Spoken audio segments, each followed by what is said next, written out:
All right, ladies and gentlemen, welcome back. Another week has passed. My goodness. Hopefully, everyone is doing just fine. Welcome. I am your host, the Ice Dragon, rayronvr. And man, it's been quite a week, especially on the European side of the hobby. My goodness, this is one news after another, and we will definitely go into that because a good old debate has resurfaced, and we're definitely going to be talking about that here today. But before we dive into all of the news, all of the updates, and what's running on the layout, let's go ahead and welcome the Icey family here. We got Railfan K, who's got the Icey cookie for today. We've got BCF Rail Parts, or excuse me, BCF Parts. We've got Chuck, and then all those who will watch us on the stream after on the VOD. So welcome everyone. Hopefully everyone has had a good week. Definitely a cold week. It got pretty cold here in San Antonio. It got as low as 7 degrees over here. So yeah, kind of cold for this area for sure. But nothing compared to our family who are living in the north. My goodness, negative wind chills. I remember when I was in Great Falls, Montana, and Minot, North Dakota, with the wind chills in the negative 60s, 50s, 70s. My goodness. Hopefully, you guys are staying warm, staying safe, and focusing on those indoor projects. I know I am. Got a lot of projects um, going on here, which we will definitely talk about. I've shared a couple on the community posts if you've been following there. Got a lot of pictures of a lot of projects, including one mega project that is probably going to span my lifetime, and I'm excited for this journey. We'll talk about that here soon. Harry, the Rail fan, welcome. How are you, good sir? How are you? Wonder if that's the Harry I know. Curious about that. So yeah, lots of things going down. So, again, welcome everyone. Minus 15 degrees. Whew. Yep. Yep. That sounds about right. That's when you take a hot water outside and it just freezes instantaneously.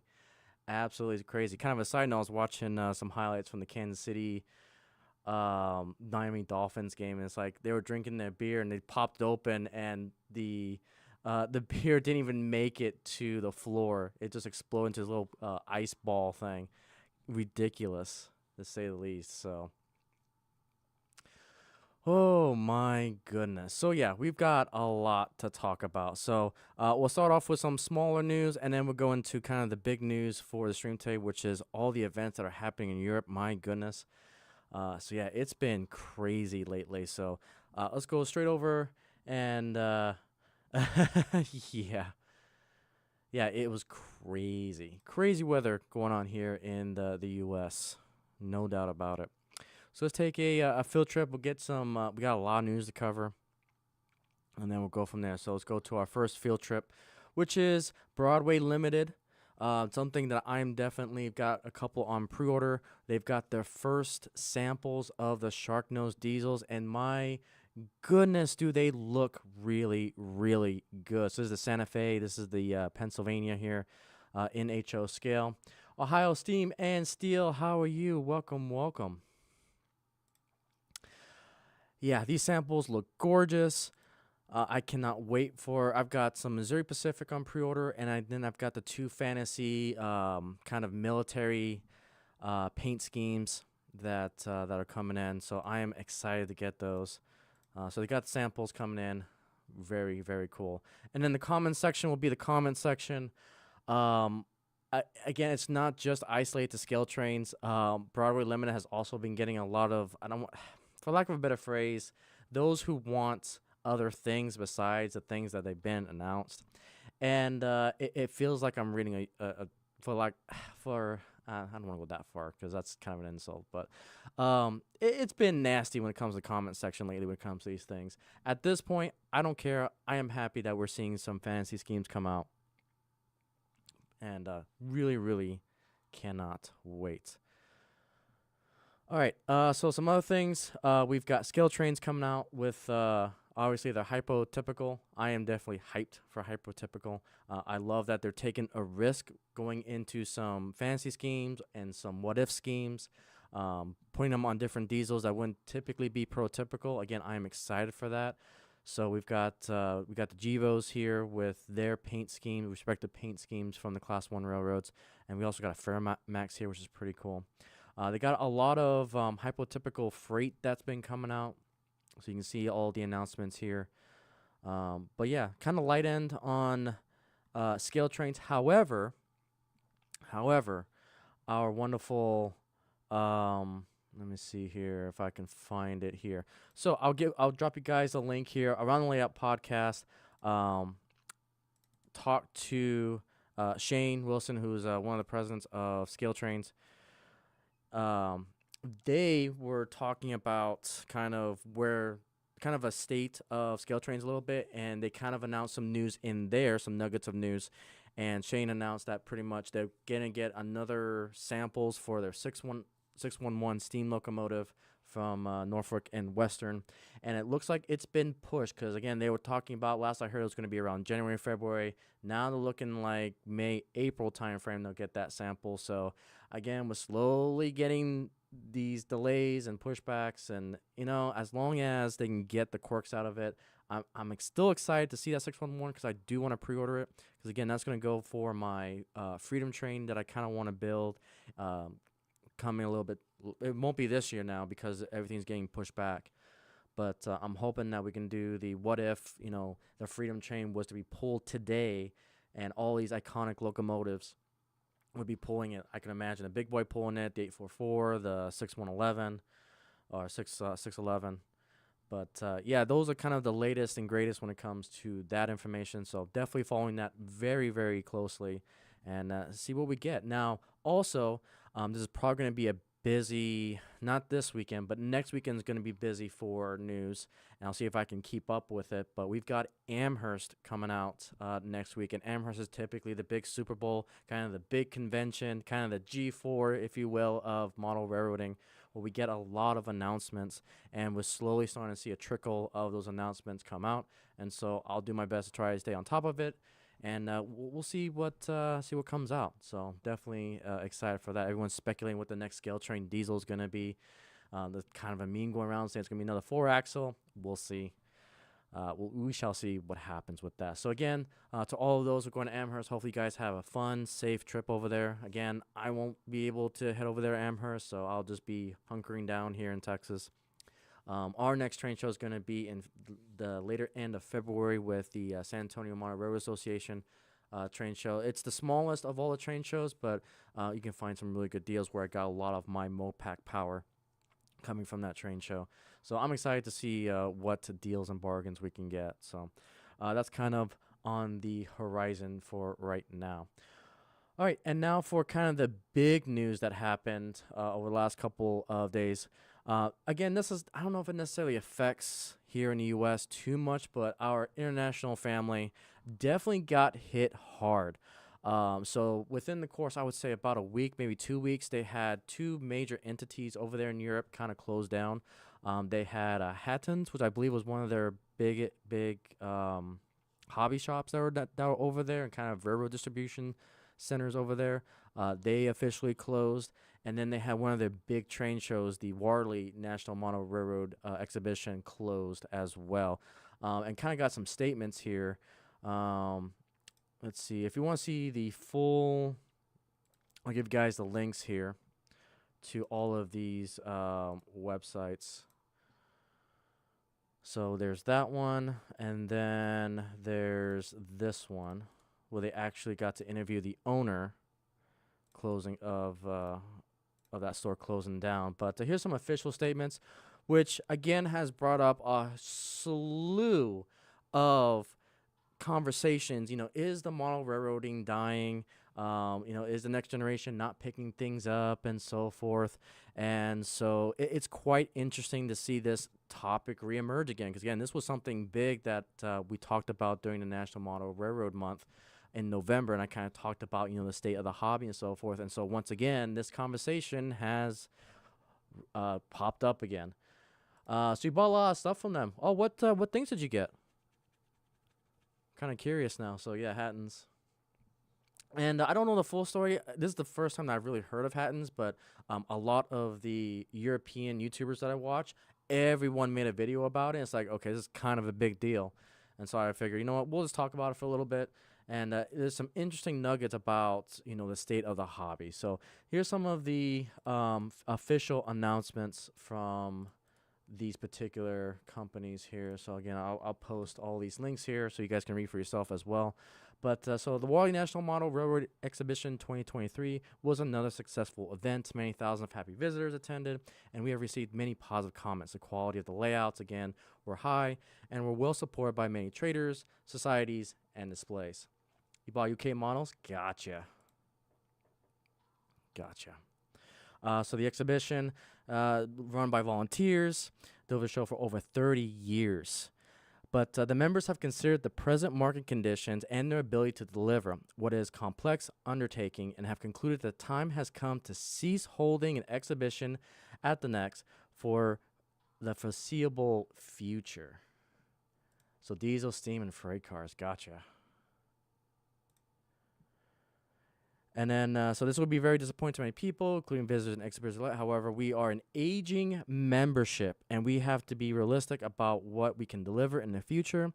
Many of our existing team have been involved for over 30 years and would like to retire gracefully. And then they kind of talk about the history of how they got into it, how it was formed, and so forth. But the interesting thing about this is the aging group. Like that I find interesting that they couldn't find. Let's see here. Yeah, we're an aging membership.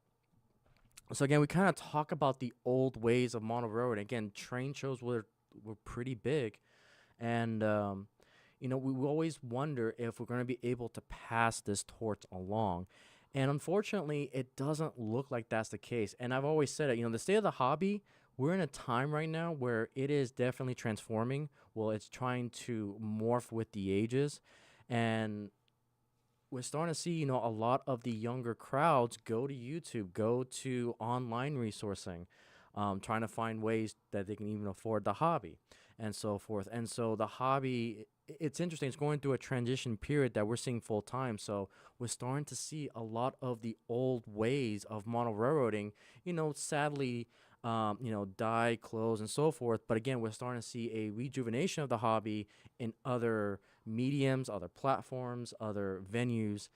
And it's interesting to really see and just to document what's going on, because now we're starting to see a lot of virtual events. We're starting to see virtual train shows to a degree, virtual clinics.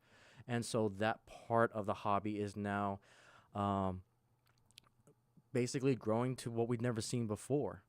And so it's quite interesting. And then we're starting to see like brick and mortar stores. So Hatton's just closed here recently. And again, some interesting nuggets of information about their closing statement. So you may have several questions about how this has come and how it affects you directly in regards to pre-orders, trunk, pre-owned, and more. Let's see. Maybe I need to scoot back up here. I know it's here somewhere. Okay. So they put some frequently asked questions here. The company is not insolvent. The company is being wound down in an orderly fashion, leaving no outstanding debts. Changing market conditions have had a large impact on the business. We have seen this declining customer numbers, changing customer demographics, and supply chain disruptions. So there's a lot to unpack here. And it's a very, how can I say this? A very businessy statement. And it's like, it makes you wonder, did they really tried? Again, I'm not going to put any blame on them or anything, but, you see other examples of how brick and mortar stores are trying to survive. I know they've been trying to go to the marketplace, trying to expand, but it's like you look at, and the prime example that I'm going to use is Caboose Stop Hobbies, because you see what they're doing on their YouTube channel. They are reaching international markets when it comes to them live streaming their product and moving that product from their store to the customers. So you see how they're trying to adapt with the times. And it just makes you wonder, did they do enough to adapt to the times? we will never know, to be honest, because I don't know what happens behind the scenes. I can't judge. I can't make any, solid arguments because I just don't know the full story. And so it's just interesting to see the declining customer numbers. Again, it just makes you wonder a little bit. Changing customer demographics. I mean, I can understand that because again, we have this changing of the guard. Things are getting a lot more expensive. There's a debate in there too. I've seen a lot of brick and mortar stores try to do a lot of consignments. Like consignments is starting to bring in a lot more revenue for these brick and mortars. Supply chain disruption. Again, I don't see the back end of how all this works, so I can't really make a good statement. Besides, if things are made out of China, you can read the news and what's going on with that. But it's interesting. Increased cost of compliance has become a large factor. Brexit, GST, and other operational costs of running an international business have all increased dramatically over the past few years. And I would definitely agree, especially when it comes to shipping. Shipping is astronomically gone up. It's kind of crazy. It's why I love Iron Planet Hobbies, especially with the discount codes and everything. It helps a lot with that shipping. So I could see why it could be hard for these type of companies to survive. So it's interesting. And they don't have the exact date for closing down as of yet. We'll be communicating within the coming weeks. So again, it doesn't really affect, again, I don't want to say it affects too much. If you like European models, you've definitely probably going to feel this. And so, man, what can we say, What can we say? It's sad to see these stores close down. It's sad to see train shows start to shut down. But in a world that we're so connected that we can go to another layout virtually, that we can operate another layout potentially virtually as well, it's interesting to see where this transformation is going to go at the end of the day. But again, it's really sad to see. So I feel for those of you who are into the European models arena, those who are in the Icey family, that are part of the European audience. Again, it's sad to see again, but this is just signs of the times that the old way of doing things is coming to an end. But we got to embrace that. We got to learn from it. And how can we innovate the hobby going forward? And this is just my small part in that to try to, present to you a layout in HO scale, soon to be N, which we'll get to that in a second, along with N scale. But, it's people, it's individuals like you guys watching, you guys into the hobby, the Icey family, to everyone else who's doing their thing as well. We are going to take the hobby into where it needs to go, and that's just in order to survive. And so hopefully, we will take this hobby into a new direction, and it's going to be interesting to see. So again, sad that we start to see train shows closing, hobby stores closing, and so forth. So with that, let's go into some other things as well. So before we go into, that's pretty much all the news that I had. Again, big loss for the European scene a little bit with the closure of Hatton's and their Wally train show as well. So again, hopefully something will take its place. And again, that's a great thing about, the consumerism. Whenever there's a supply and demand, if there's a big demand for a train show, big demand for some sort of hobby store and so forth, there's going to be people that's going to find a way to meet that demand. And so, again, this hobby will change for the better. So we'll see what happens. It's not all doom and gloom. Not doom and gloom. So that's pretty much all the news that I had. Let's go ahead and go into what the hobby is all about, and that is showcasing model railroading. All right, so for today, let's go ahead and head on over here. All right, so today we're not running one, but we're going to be running two engines. So today we've got the legendary, you guys know what this engine is. This is the big boy 4018, and along with it, we're going to have it in a special configuration. So let me grab my controller here because it's a little bit complex to run this kind of consist. So we will get this underway. Okay, so let's see here. This is going to go to 40. And that's going to go to 15. All right. So today we're going to be running the 844 as well in a special consist that for those of you who follow Union Pacific, this is their promontory point, or the race to promontory point configuration, where they had the big boy in front and they had the 844 trailing in the back. Now, instead of using the UP coaches, I'm using the Overland coaches. So that is what we're going to be running today on the layout. So I figured this would be something I really wanted to test. Tried to do it at Samra, but Easy DCC just does not cooperate with Digitrax, whereas the Digitrax system here works perfectly fine with the Digitrax decoders. Who would have thought? But anyway, that is a train that we're going to be running today. And there's going to be a lot more topics that I want to talk about. Yeah, I figured. Appreciate that. Yeah. Okay. Nice. So, yeah.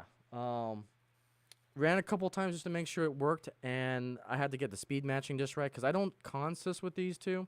And the reason why I don't consist on the controller is because I got two different decoders with two different momentum styles, and I like speed matching old school style. And basically all I do is I select one engine, select the other engine, and I literally look at the couplers to see if I have tension or I have got some compression going on between the two. So we are definitely on our way. Humanity City Junction, hello, good sir. Hopefully you are doing well. And you're doing some painting. Funny you should mention that because there's a whole rabbit hole that I got into that we're going to be talking about while the 844 and the big boy 4018 is going to be running around the layout. So had some updates. We got a whole bunch of projects starting, and as I kind of mentioned, there's a mega project now that is pretty much going to span probably the rest of my lifetime. And what I mean by that is I kind of have an end goal now of what I want to do if I do have like that dream space to do a permanent layout. And I've talked about this a little bit, that my permanent layout is going to be a hybrid. Half of it's going to be like a legit permanent layout while it can still connect to these modulars. So that way I don't get bored with the permanent layout. I can always interchange sections of the modulars, so that way I can build new scenery pieces, build new track work, so that way that part of the hobby doesn't get old to me, and I can always try new things. But it's like for that permanent layout side, I wanted to have a story, and I was debating what rabbit hole I wanted to get into when it comes to the story based of that permanent layout side. Well, about a week ago, there was another podcast called The Second Section, and at first I wasn't too interested in it because it's like, okay, they're gonna be talking about freelancing and all this other things, and I watched it and it got me down a tremendous rabbit hole, like the biggest rabbit hole I've ever been in to date when it comes to this hobby. And it's like I was listening to these stories about how these individuals came up with their so-called freelance layout. Now, there's a whole bunch of terminology that I'm going to kind of throw out. I'm actually going to do a video on this and my definitions of freelance, of fantasy, of proto-lance, of what I call free fantasy. There's a whole bunch of terminology I'm just going to throw out there to try to describe everything. And so it got me down a rabbit hole. It got me down a tremendous rabbit hole. And I kind of realized, like, I know exactly what I want to do. And so after I watched this podcast, like, okay, I spent a whole hour creating the entire kind of lore of not only the railway that I want to make, but kind of not only the place, the railroad, and the scheme that I want to do. Lynn McCurdy, how are you, good sir? Hopefully your trip was a good one. Saw those pictures that you were posting of Antarctica. Crazy to think about. Absolutely crazy. So it's like, okay, I made this story because I knew exactly what I want. And so I create the whole story. So I've got basically that's ready to go. And it's like, okay, what paint scheme do I want? Well, you know what? Let me just start testing. Let me see if I can even get paints to do this. Randy, how are you, good sir? Hopefully you're doing well It was awesome. Nice. So I got down this rabbit hole, and so I decided, you know what? Let's get some decals. Let's get some paints. I went down the entire rabbit hole. So I got these True Color. Let's see, these True Color paints, and this is the Union Pacific one. And it's like, okay, I have this scheme in mind. Let me do a quick rough draft of how I want the paint scheme to look for this railroad. I go to paint the shell, and it's like, okay, the painting should be fine. I did a black primer. This will be just like painting Warhammer 40K miniatures that I've done in the past, and buildings and some other things that I painted. I painted some things on this railroad as well. I use a paintbrush. Now, for those of you veterans out there that use True Color, you can instantly realize my mistake. So it's like I go to paint this on, and stupid me, yeah, yeah. I'll get to that in a minute, Randall. It's not gonna be Boxcar Pirates, no. And so I paint it on with a brush, and then I look at the paint on this black primer scheme of this shell, and it's like, this is running like a wash. Why is it running like a wash? So that's when I realized, let me do some quick research real quick to figure out why is this acting like a wash and not like actual paints. Now, I'm used to the water-based paints. I'm used to acrylic paints. And then I found this YouTuber who was reviewing it. Let me get you guys a link here. And then that's when I realized my mistake. So this was an interesting channel, and was talking about the True Color paints. And that's when I realized, oh, this is not an acrylic, not a water-based paint. This is an acetone-based paint that's primarily used for airbrushing. And that's when I realized I screwed up. So I'm kind of back at the drawing board. I do have an airbrush stand, and when I realized this was an acetone-based paint, that's when I realized, okay, I got to take my entire airbrushing studio. Technically, it's my wife's airbrushing studio, and we're going to put it in the garage. So that's one of my projects that I got to do for this weekend, and try to redo what I was attempting to do. So kind of a little bit of a setback, to say the least. So I'm looking at this shell, and it's like, it looks like a kid freaking colored all over the side of this engine. And it's like, I will probably show you guys a little bit later, but right now I'm kind of keeping this project under wraps because I'm trying to figure out the process of everything. So I tend to like to do the process behind the scenes a little bit because I like listening to music and trying to get all my thoughts out and everything on how I'm actually going to go from stage to stage to stage.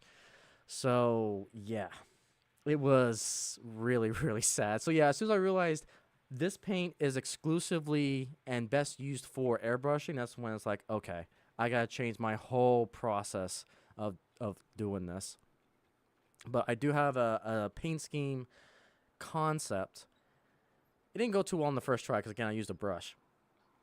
But the next time, I think I'll be ready for it. So anyway, going back to the whole freelancing, proto-lance, and all that. So I'm going to end up doing a video essay on this, and I'm probably going to work on it this week, of my interpretation of the differences, because I was looking through that podcast, like, how do I define freelance? How do I define proto-lance, prototypical, and so forth? And what I was discovering is, I guess, again, this is all in my opinion, so take everything with a grain of salt. Really, I think it comes down to two things. One, what is going to be your railway? Do you want to model 100% of what you see out there in present day? Do you want to model something that's a fallen flag? And then kind of the other aspect of it is the layout.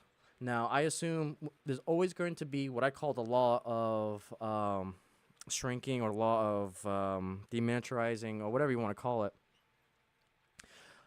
that's always going to be a constant because there's no way you can get a prototypical. I mean, I don't want to say no way, but it's very, very difficult to accurately go one to one on a particular layout. You always got to find ways to make it smaller, fit your space, whatever. Every layout's going to have that problem.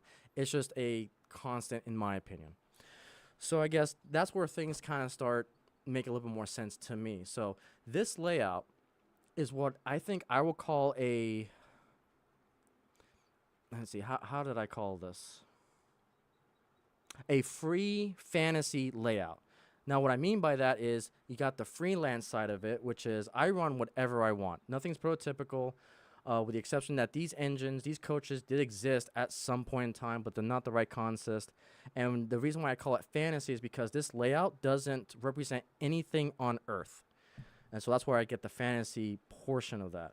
And then what I say about freelance is that you create your own railway, your own locomotive, your own freight cars, and so forth. But the lance part of it is that you still mimic something from the real world. That your layout is still part of the rails that existed at some point in time in the world. So that's where I define freelance as, yes, you create your own railway, but you're still doing some sort of prototypical representation of the layout to a particular place. Now you've also got like proto-lance. Proto-lance is basically where I would define as the what ifs. Like, what if Union Pacific bought Southern Pacific, if Union Pacific bought like Burlington Northern. Now you're taking a real world company railroad that still exists, but now you're going to model them differently in a different layout configuration that still exists in the real world. So I'll make a whole chart of how I'm kind of defining these things, but there's like a lot of key terms. You got proto-lance, you got freelance, you got fantasy. Well, what was some of the other ones? Like free fantasy that I'm technically calling it here, and so forth. So that got me down a whole rabbit hole of how I would define things, and I think that's just things that I was thinking about while researching watching this podcast, and it got me down a rabbit hole. It's like, okay, my permanent layout is probably going to be someplace that is typical, but the railway is going to be absolutely crazy. No such thing as proto-lance. That's fair. See, the way I would define proto-lance is you use prototypical railway with a somewhat fantasy rails or geographical setting. So, for example, I would say for proto-lance, the Missouri Pacific still uses UP lines. Maybe MP bought UP, and so you're still using a prototypical railway that once existed, but not using the rails that wouldn't exist today. So again, it's more of a thesis and theory that's going through my head. I'll create like a huge table of how I define things. Because right now, this is just all stuff that I'm thinking about in my head. I think it just comes down to two things. It comes down to railway and it comes down to layout. And then you can smash all those categories together. But for now, like I said, mine's going to be a free fantasy type of scheme. So it is what it is. You would call Utah Belt proto-lance. Yep. Yeah, that's fair. Hello, Papa John. How are you? And I love that Utah Belt Railway. I love that Utah Belt. It's so cool. So yeah, that's definitely a whole video essay that I want to dive into because I was thinking about it. So I kind of have some talking points kind of set up already about it. So it'll be interesting to see. And again, my definitions may change. Because proto-lance is one that I really need to think about a little bit more. Yeah. Yeah, I have that magazine, if I remember correctly. From, I think it was from Model Railroader, yeah, I think it's from that one, but. So yeah, I do have a freelance railway in mind. I do have kind of the road that I want to mimic. So now I just got to figure out kind of where do I want to model this fantasy or not fantasy, this freelance railway. So that's kind of the last bit that I'm thinking about that fits my lore essentially. It's going to be wild. It's going to be wild. Like the lore is going to be crazy. You guys are going to be face palming, but I think I can make it work. And I already have the color scheme in mind. So we'll see. I already got the name of it. So that'll be a video, I think, coming out soon. And this will be a journey. Again, I will take this from theoretical design. Again, you guys are kind of seeing the beginnings of it to where I want to go with it.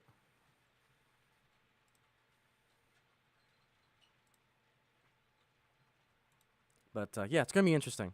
So yeah, that's the mega project that I've been working on for a while now.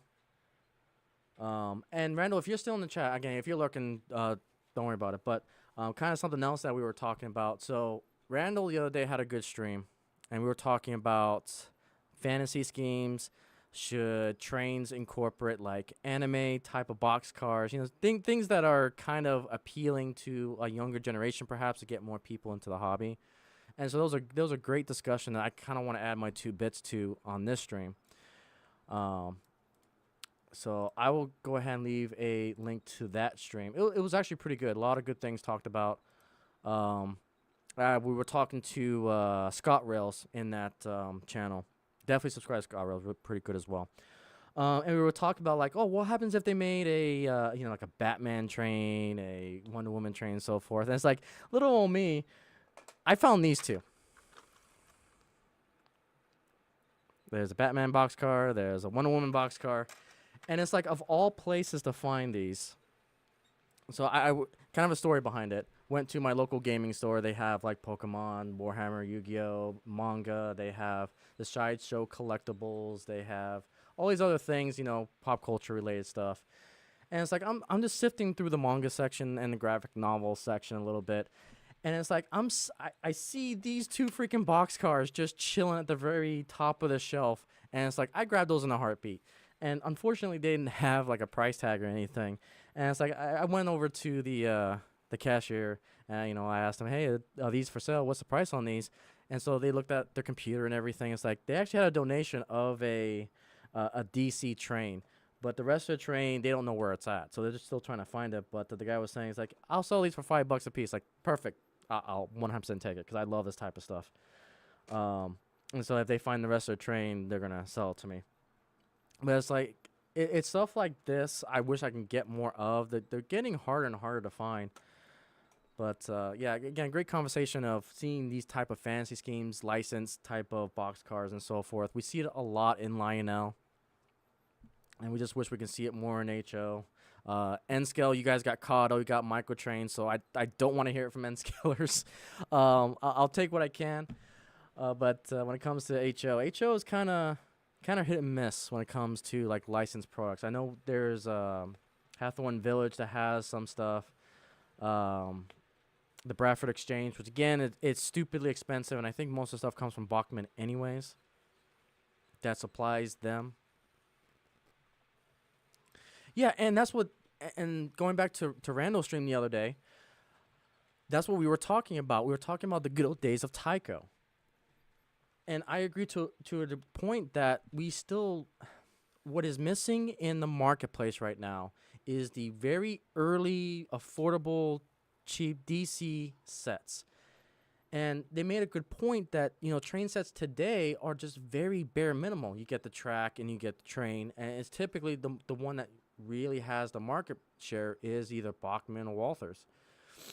And it's like the good old days of having the Tyco along with the accessories, like you got little barns, figures, you got the power lines and so forth that come with those sets. And it's like you really don't see that much nowadays. And that's where I make the argument that that's why train shows are so important, because anytime you go to a train show, for the most part, you're going to see a dealer that has those old school type of taiko sets or have bundled a set together for the newcomers to get into a affordable set so they can have fun with it. And it just went down a nice little rabbit hole. It's like, yeah, I really miss that. I miss the good old taikos and everything. So, yeah, and it is. It's very interesting. Yep. It was, and that's why it's like I need to talk about that because there's a lot to it. And I understand the business side too. Is like they got to try to make their monies back. You know, price of everything is going up and so forth. And can they really survive? Well, it's going to be hard because we don't have places like Toys R Us anymore to help promote those type of things. Because that's where basically every entry level to every hobby imaginable came from a Toys R Us. Because you either had RC cars, they have a little bit of RC planes, obviously with the Taikos and the Bachmans they used to have. Lifelike was another big one.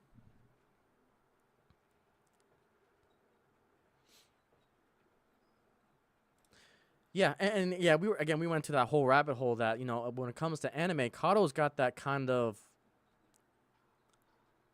I don't want to say monopolized, but they have a big market share presence with the Kato theme. Like I have a bullet train that's freaking Hello Kitty. Actually, two bullet trains that are Hello Kitty, and that's for my wife. But um, yeah, it's very interesting to see, and I just wish we could see it in HO, just so we can get more of the younger crowd into model railroading to show them that hey, you can do these things.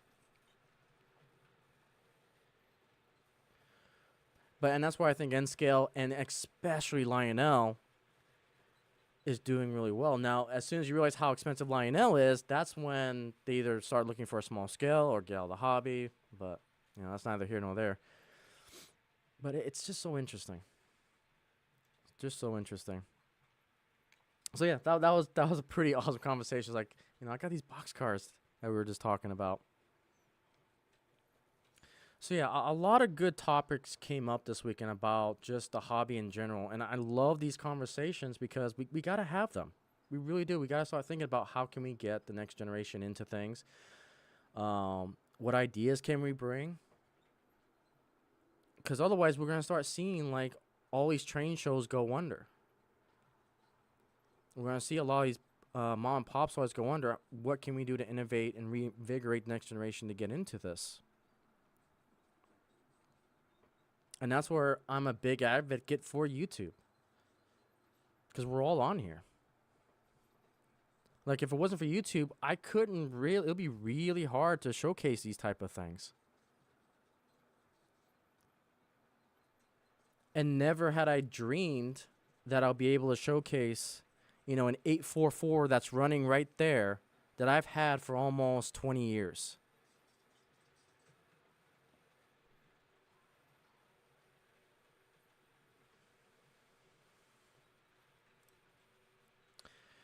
Yeah, and again, that's why I strongly advocate train shows.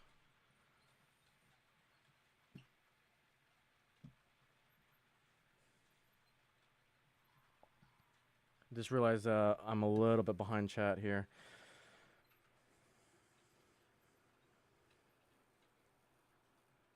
No, go ahead, Lynn. I do not mind at all.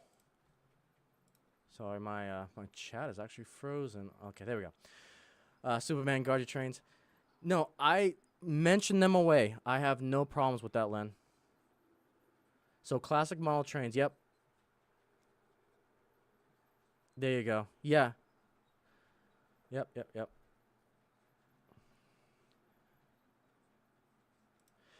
Yeah, 3D printing is huge. 3D printing is huge. That is slowly coming down in price, especially the entry level. And again, you talk about the entity that's going to keep model railroading going towards the future is us. It's the people. It's those who love this hobby. We are so freaking passionate about this hobby. We will find every method possible to keep it alive going into the future.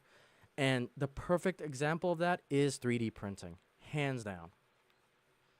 We're starting to see, and I would even argue we're starting to see a lot of Tyco lifelike level qualities of 3D printing today. And we can slap in a modern day motor. I don't know how you do the gears for the trucks. That's beyond me.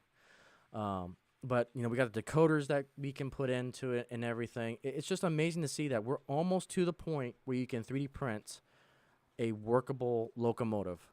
Now, I know we can do the shells. I know we can do the trucks. Obviously, you still need the motor, but I think probably the difficult part is going to be the gears, because I'm not quite convinced yet that the filaments are strong enough for geared operations. But we're close.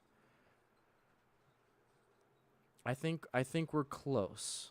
And that's where you really need to understand how to do metal laser work or laser cutting with metal, because once that becomes more affordable, then we can start 3D printing our own gears in metal, and we should go from there.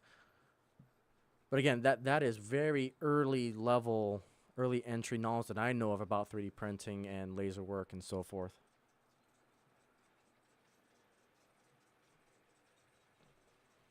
So it's interesting. It's going to be interesting. And that, you know, you bring up another good point. With those files for 3D printing, will manufacturers just start changing? Again, we're talking about maybe 20 years into the future. So this is all theoretical. We're a couple decades out from this. But you wonder if the way we know manufacturing today, is that going to change? Are we going to see manufacturers start to hire people to make these 3D prints? You know, when 3D printers get better, will it be more cost effective to hire this one person that knows how to do these files and knows how to do things with their 3D printer than trying to go through the whole process chain of resin filling and plastic shelling and all these other things from like China? Heck, maybe we may see these manufacturers start doing consignments with these other independent 3D modelers to do things. And it's going to be interesting to see how just the sheer foundation of manufacturing is going to change, because it will. I wholeheartedly think it's going to change everything.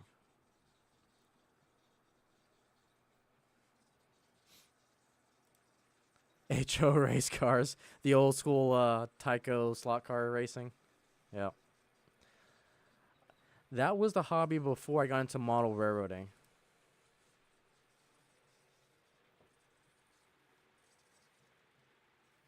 Okay, why are you squealing so bad? But no, it's very, very interesting to see where things are going to go with that. Like I've been showing you guys, I 3D printed very small, like, gondola cars. I've seen other people start printing out freaking full tanker cars. Jim Tedesco was printing full-blown 50-ton tanker cars.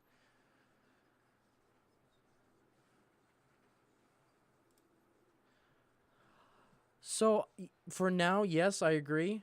But I think once 3D printing matures, it's going to be interesting to see where that goes. But yeah, everything's based on preset. That's how they have to. That's the big change for model railroading.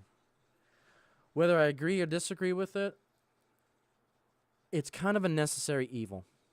I come to the point it's a necessary evil, because we want the hobby to survive. We want these manufacturers to make the things that we want to make and buy at the cost of, okay, we want to know exactly how many people want it so we can min-max our profits. That's just business. So it's a necessary evil for right now. But is that a bad thing, though? And the way I mean this, is that a bad thing once 3D printing matures? The fact that, okay, I want to order 10 of these. All right, we get the 10 3D printers going. We'll have it to you printed, and we can get it to you hopefully within the next week.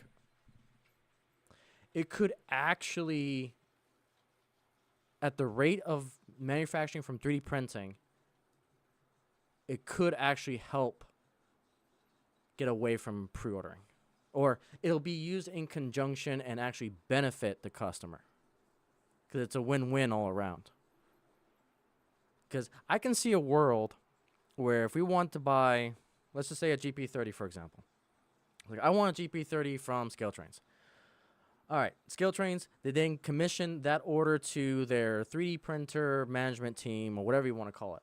It's like, okay, we have 3D printers for the show, we have 3D printing for the trucks, and then they have this laser metal 3D, because the welding 3D printers that weld are becoming a thing, and once that gets miniaturized, like everything else in technology, that's when we can start 3D printing the gears and potentially the motor. Again, that could be a far stretched.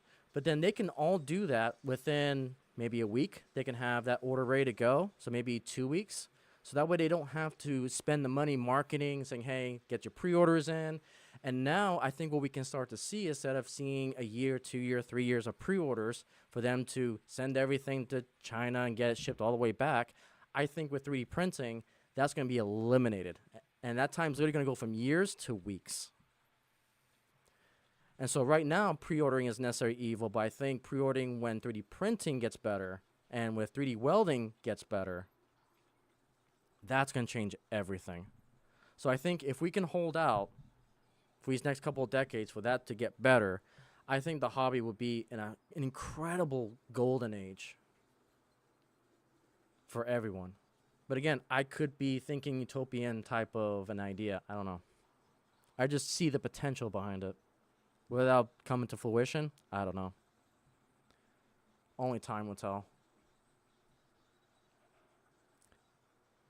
Again, model railroading, I'm extremely passionate about it. I'm also very heavily business oriented. So we'll see. So you listen to a welding podcast. They talk about cobalt often as being an up-and-coming thing to have in the industry. I'm going to have to look that up. That's very interesting. That is very interesting. Cobalt is a welding robot. Ah, okay. I mean, again, I mean, knock on wood, I mean, we'll see what happens. I don't know, at the rate 3D printing has come down, who knows?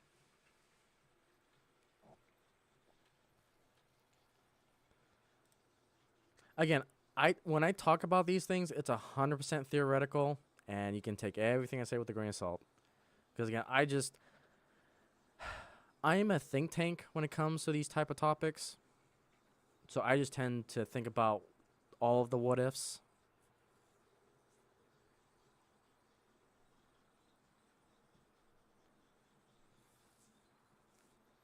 But it's interesting. Very interesting world we live in. Okay. So I have another surprise for you guys.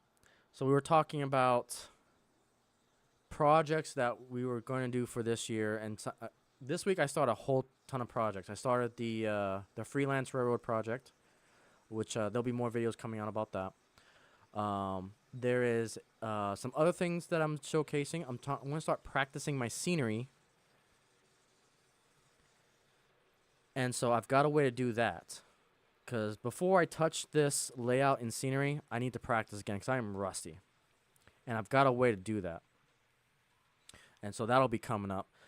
But the other project that's kind of completed, I kind of want to showcase. Let's go to our 2 mobile cameras. All right. So, proud to present our T-track layout. So this is actually in another room because I'm trying to figure out a way to get it into this room. But in another room, we have the T-track layout. It is complete. It's a simple 6 modulars, 2 straights, 4 corners. And so it is operational and making its debut today. We've got 2 trains running on the main lines here. We got the Milwaukee Hiawatha diesel train. along with an SP that's just carrying some freight cars. Yep, all the positive thoughts.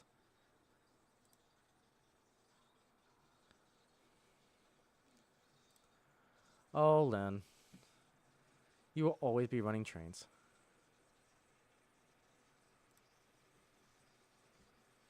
Okay, so we've got our T-track layout. I love everything about this. So let me take you over to this one. So these T-tracks, if I remember correctly, came from Midwest Valley Hobbies. If Midwest Hobbies, they had these kits that you can put together. They were all wood laser kits.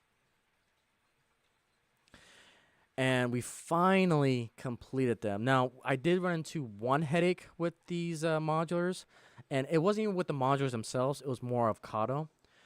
Kato has these joiners that have drops already to them that connect to their Kato kind of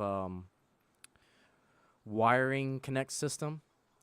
And apparently, there's like a national outage of the stupid things because every hobby store that I tried to go to didn't have them either. And I was 4 short. I thought I had enough, but I didn't. So I had to kind of solder my own wires and do my own thing with them. But we primed them, and so they're ready for the next step. Now, this layout is strictly going to be my wife's layout. She's more into the N scale than I am. I just help her feed the addiction because it's I love it. And so right now we just got the 6 modulars. And behind it, she also loves Lego. Now we quickly realized these little Lego kind of building series that they have out. So this is the Japanese castle building. They are pretty close to N scale. I mean, it's of course there's gonna be some scaling issues, but it's kind of a placeholder, but it works. If you guys watch my video from the National Train Show in Texas, there was a Hogwarts Lego castle kind of in this scale and design and aesthetic that they put on a T-track modular. And so we just put it there, and it's kind of a placeholder. And we'll grab, here's the other perspective. So again, it's a small little simple layout. And I cannot stress enough, if you are getting into this hobby for the first time, oh man, look in the T-tracks. T-tracks is just an amazing, amazing style.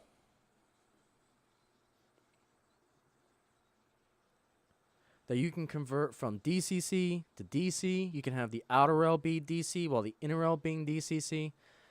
And it's like every train show that I've been to, each club, each group that does a T-track format, they just do a lot of cool things. Like it gets the kids involved. You can mix and match any styles that you want. It is the ultimate dream when it comes to what I call fantasy scheme layouts.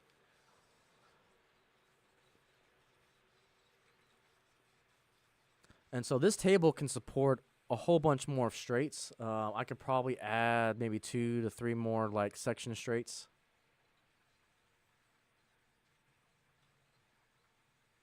And to be honest with you, I've been watching these two run for a while now. Once I got it done, I was just mesmerized. Because, you know, I'm a big fan of just watching trains go around circles. And there's just nothing better than sitting back and watching these two just go around circles around this small little layout. You know, the little old humble beginnings. It kind of took me back to a time where, you know, I had the floor layout. And what's funny about that is, you know, I was watching Randall's stream the other day, and he had his floor layout, and it's like that brought me back to my childhood. And that's the greatest thing about this hobby is that you can do things that you can just reminisce and remember the good old times, and then you can take it to a whole new level.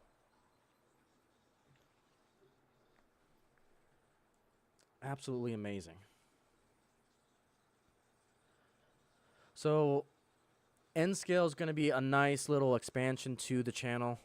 That opens us up to Kata, which is the big reason why when my wife Fairy VR got into the hobby, and she was collecting a lot of the European trains and a lot of the Japanese trains. She loves the international trains, And then when she saw the pink Hello Kitty bullet train, yeah, it was pretty much set in stone that N scale was going to be her scale, and it just made sense because I love the T track system, and so it was a match made in heaven, and so this is kind of the beginning of the layout.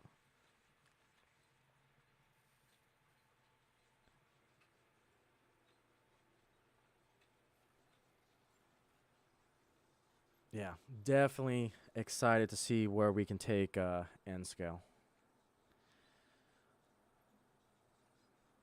I'll take you guys back all to the camera here. So now in one shot, we'll have two different scales. And I will adjust this. All right. So let's take you right there. Okay. So now in one picture, we have the dedicated HO scale, and now we have the T-Track N scale going around. Not too bad. Not too bad. And it opens up a whole new world of opportunities. I think I got my first short on this layout coming out. I got to do, now that this layout's finally complete, I can get my next Rise of N scale video out. So I'm hoping to get that done over the weekend. And it's nice. And I would say the whole layout, those 6 layouts, I'm trying to remember how much it cost me. I think the 6 was 180 total. So about $500 roughly, even with the 2 trains, the track and everything. I think for $500, you can get that T-Track. So again, in relative terms, not expensive, in my opinion, if you want to start out in the hobby. And the great thing about T-Track is that you can connect it to any other person's T-Track monitor and create a super mega layout of T-Track for N scale, and you're off to the races. Like, I am really jealous of all the N scalers out there because, again, T-Track is just an amazing, amazing just style and format. I wish HO's been trying to get there, but culturally speaking, HO's probably not going to get there anytime soon because the scale obviously is a little bit bigger, so it makes it harder to get the turns onto one foldable table.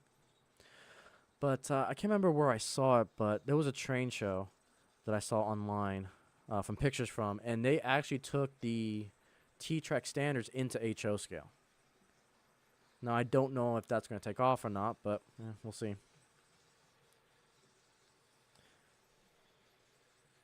Man, you are really squealing today, aren't you? Gonna have to do some maintenance on that big boy. I ran that big boy hard. I'm going to have to service it before the next train show.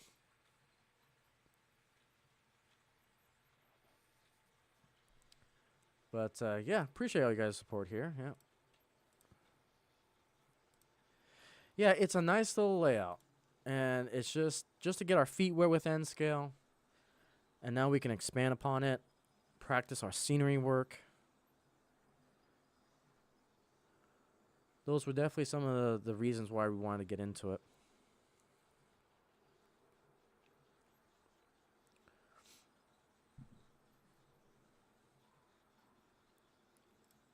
Yeah. Yep. Oh, I definitely understand that. And it works. It just works. And that's the great thing about the hobby. Again, it's a perfect case study of you want to run a train. How can I run a train? Well, you're currently traveling. All you got is the floor and then that connection track. And you made it work. The people is what's going to make this hobby survive is because we can take this hobby and adapt it to the environments of the times. And that's just the great thing about this hobby. This hobby has survived for how many years now? How many decades? How many times have people said that this hobby is dying? It's not dying. It'll always adapt because the people have the heart to have it survive for several more decades to come. And people always have the will to ensure that this hobby survives.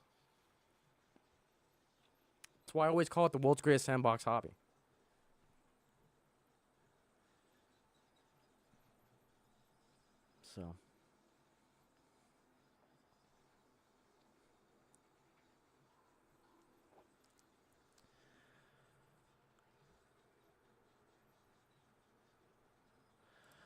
So here's my caveat to that.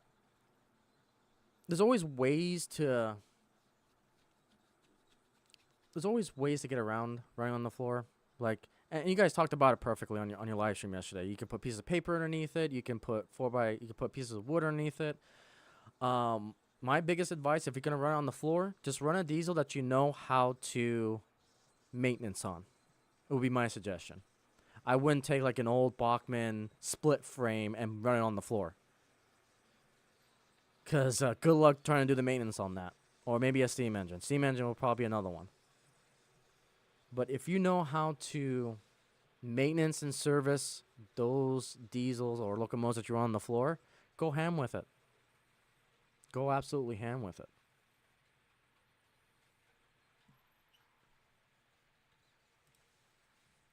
I mean, just know that you're going to be servicing them a lot more often than you are going to do with a elevated layout.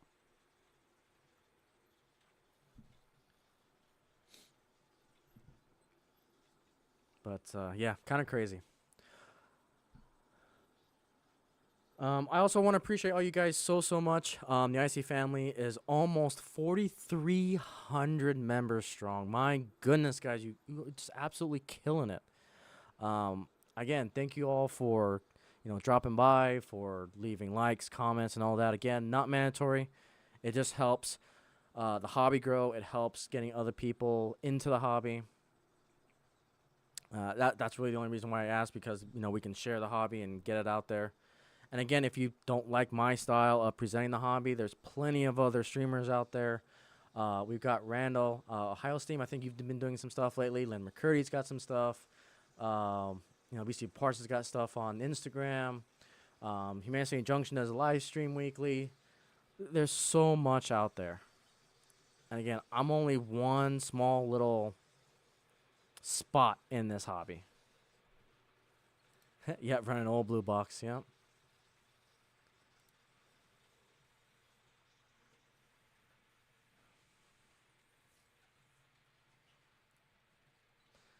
Yeah. Yeah, and I will add like the golden rule as well. And it's with everything in life. Just treat others the way you want to be treated. And your rules, we got. I usually go by Anthony Dodge's rules because they're pretty solid.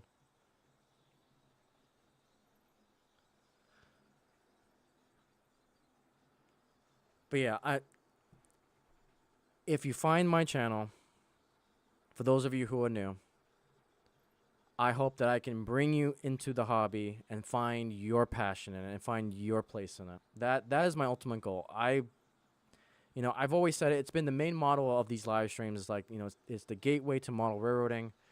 I want you to come in and just find something that interests you. And again, I'm going to say up front, I am not a prototypical modeler by any stretch of the imagination. I try to do the most craziest consists, try to do the abnormal prototypical thing I can do. And so, man, this big boy needs a lot of oil. Oh, speaking of which, I'll take you to another camera angle. There's one more thing I forgot to mention that I should probably talk about. So I had the issue with the paints, with the true color. So that was my first fail this last week. I had another failure. And again, that's what happens with the hobby when you try new things. And it's more of general knowledge failure than the product's failure. So the good news is I finally got a Blunomi decoder. The bad news is I got a Blunomi decoder. So let me let me talk about some things here. So right there, I don't know if you guys can see it. I don't know if it's going to pick up on this camera or not. Let me see here.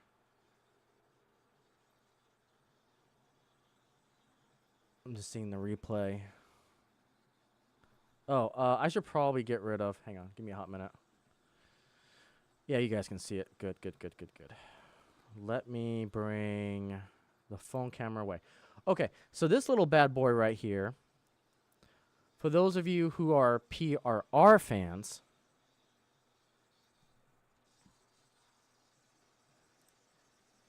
you picture your layout in someone else's barn.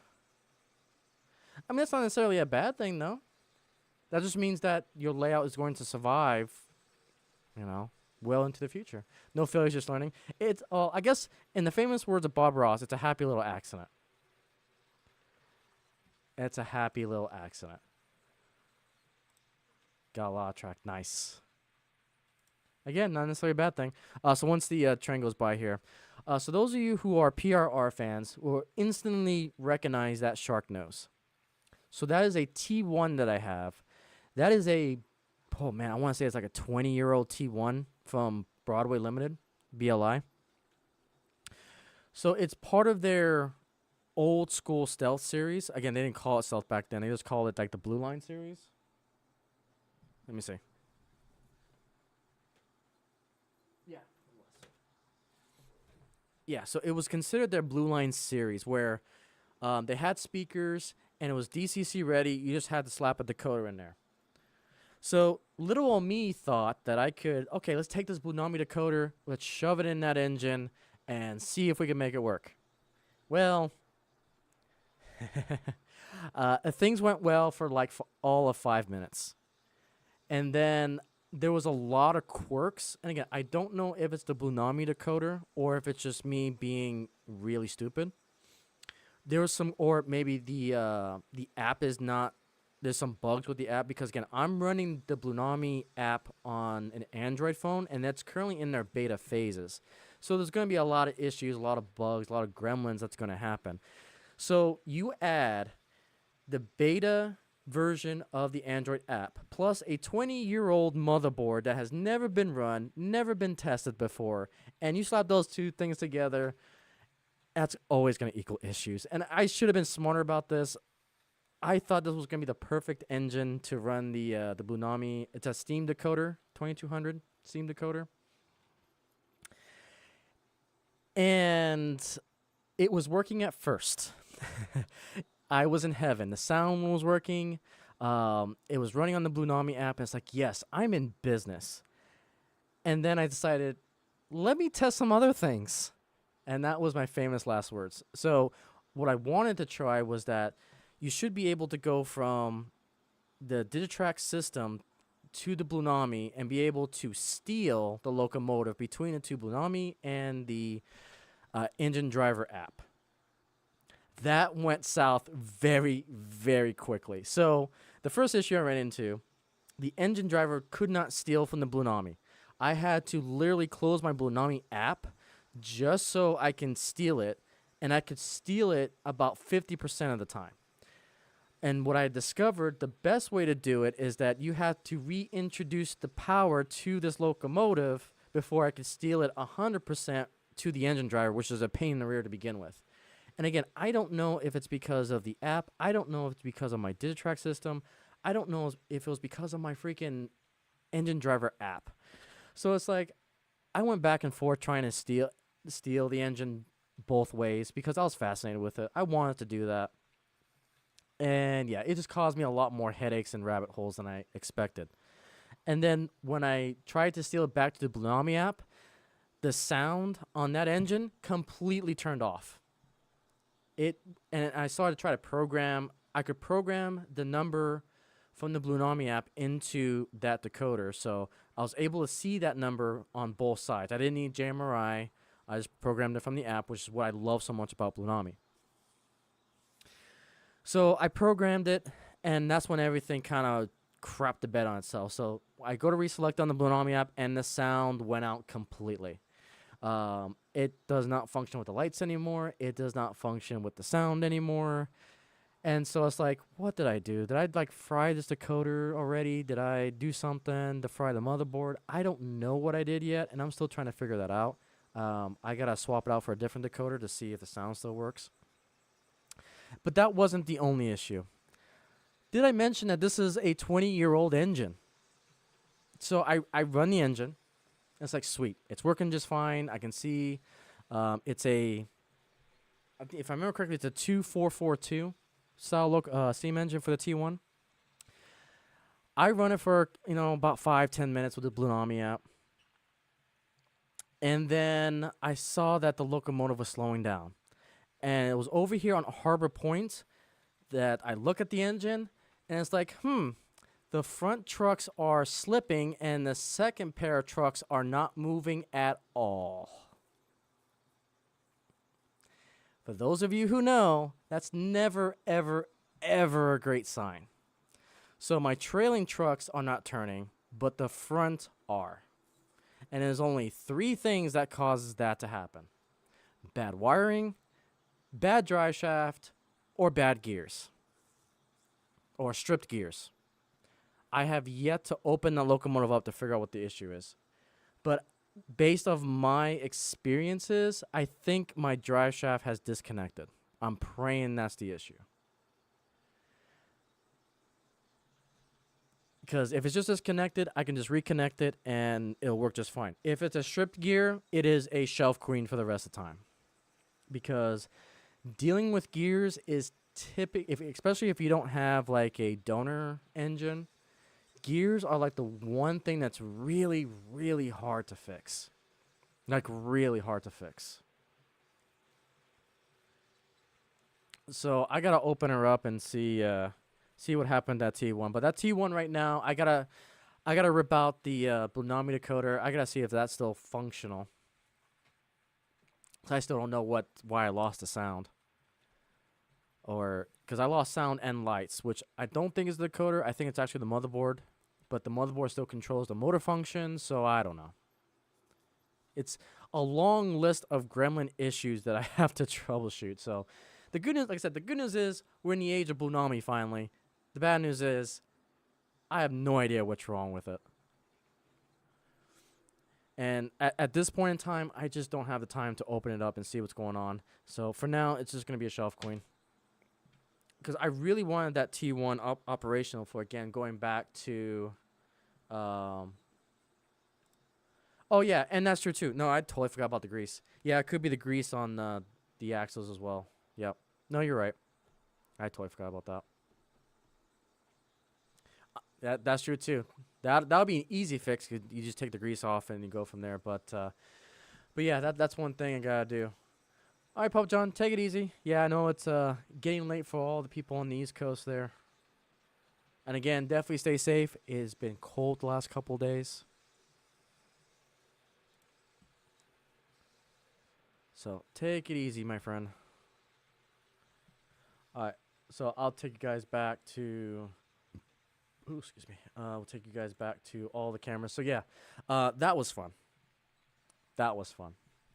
But in good news, though, if you guys have been seeing my shorts lately, I've got my Mopac AHM BL2 fully converted. I just got to put in some LED lights. And that'll be ready to go. Because that one I put in a decoder buddy with a Economy 21-pin decoder with Soundtracks Keep Alive. And that has fixed that diesel. That diesel just purrs along.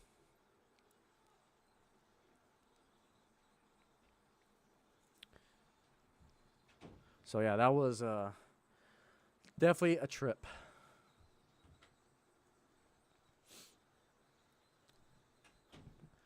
Yeah, I'm really, really hoping it's just hard grease.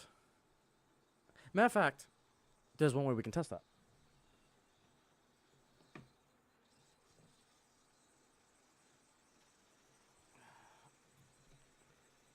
One thing I forgot to test is the second truck freewheeling.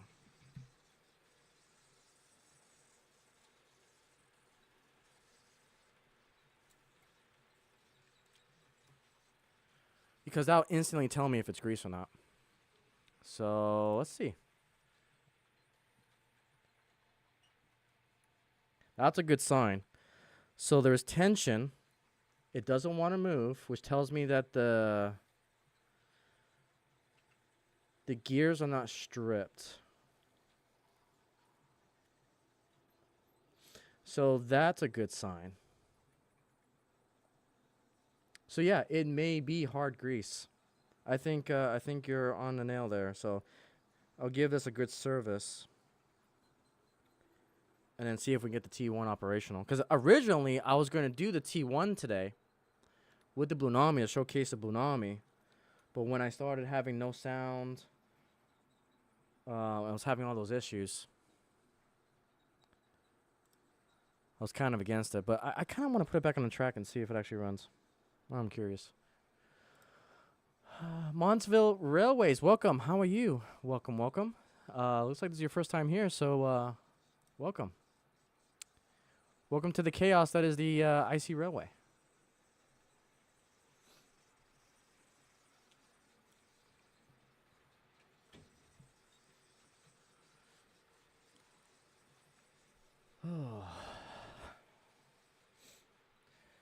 But yeah, I really, really love the look of this T1. And what's cool about it is that if they get the T1 Trust underway, you know, we'll be seeing a T1 on the rails again. So that'll be really cool to see. All right, Rolf and K, take it easy. Yep, I'll see you on Sunday as well.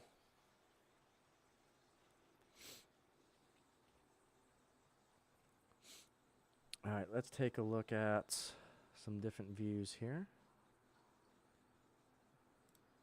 Get you to the solo 180 here.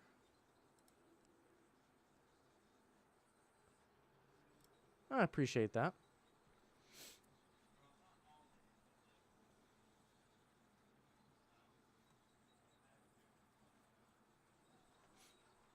And one thing that kind of surprised me about this T1, the chassis of it doesn't pivot at all between the two driving trucks. And what I noticed about the trucks on it is that it doesn't have a flange in the two middle wheels. So it's there's a terminology for it, I can't quite remember. I don't know, freestyling or free balling. Free glides. But really the front and the rear wheels are the only ones kind of connected with flanges on the inside.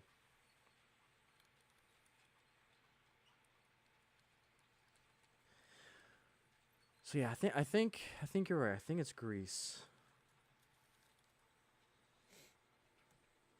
'Cause that's got pretty good tension.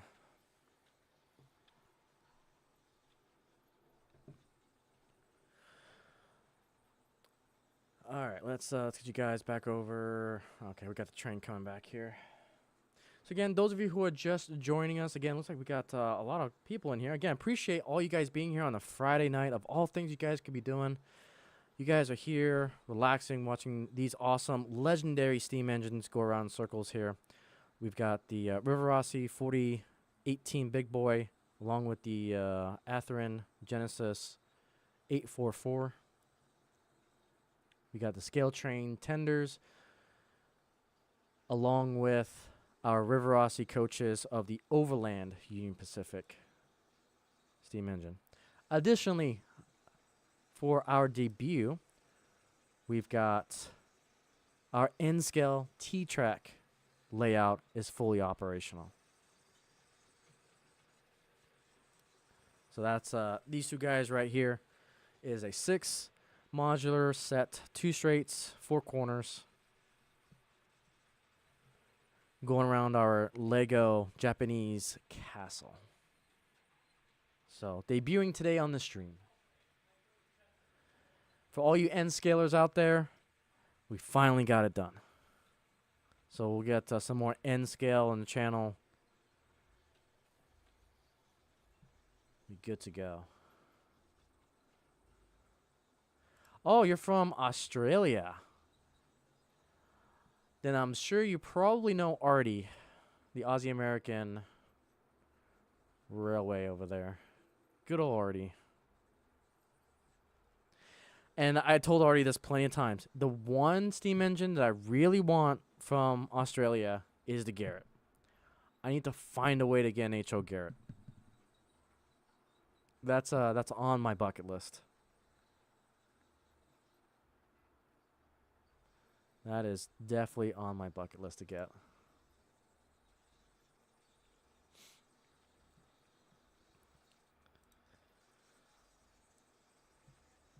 So yeah, I've got some N scale representation on the podcast. Right now we are working on moving a few things around. Originally we had a whole room dedicated to N scale. We kind of do, kind of don't. We got 2 tables for it.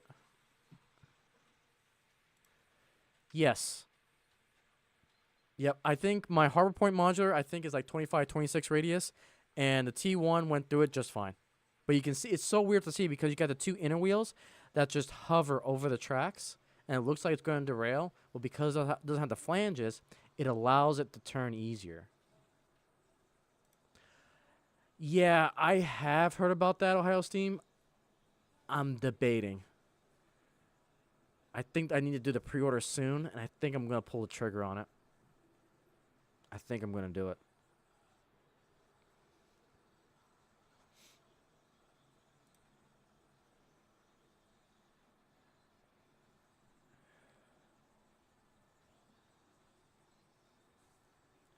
So yeah, we've got the Milwaukee Road diesel with the famous dome car there and the famous observation car in the back there. This is a DC train. Both of these main lines are DC, so I technically have 2 Kato throttles on them. And the other one's a Bachmann diesel that I got from a going away gift from the fine folks over at St. Louis Obispo Motor Railroad Association from California. That was the modular club that I was with before I came here to Texas. My job had me moving me out here. So if you guys are watching, again, miss you guys. And then we got some Bachmann freight. Or no, Atlas freight. Atlas freight cars. Like 2 Atlas cars and 1 like Atlas generator heavy car there. That's kind of pulling.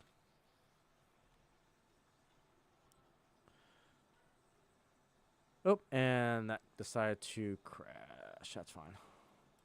Go back to all the cameras here.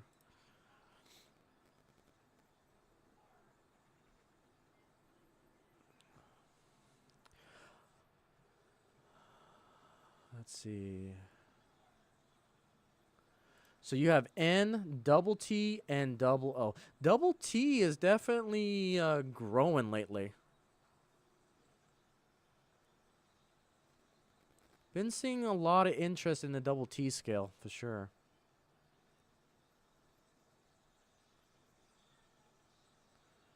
So your double T is what S scale is to us here in America. We're starting to see a huge growth in S scale, and I know the European and in the Australian crowd, there's been a big growth in double T, which is interesting. Been watching those 2 scales fairly closely and how much growth they've been getting.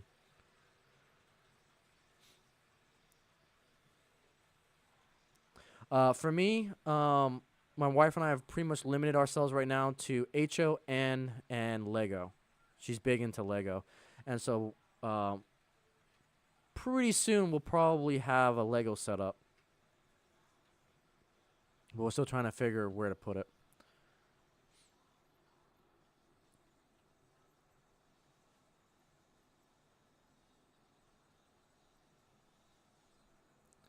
Interesting. Vintage from 1958. That's cool.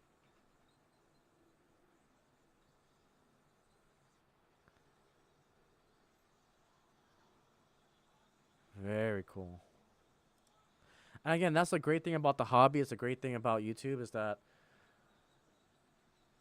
I can only cover so much. I'm only one person. While as you guys, the family, the Icey family, as I call you guys, you guys cover so much more too. I think with everyone in here, we've got most of the gauges covered.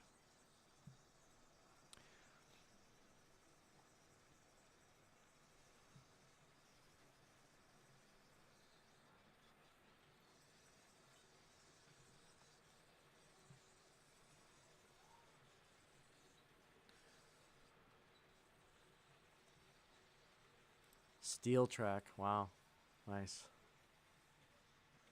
Yeah, yeah. Yeah, this layout's going to need some maintenance soon. I need to get my cleaning train out.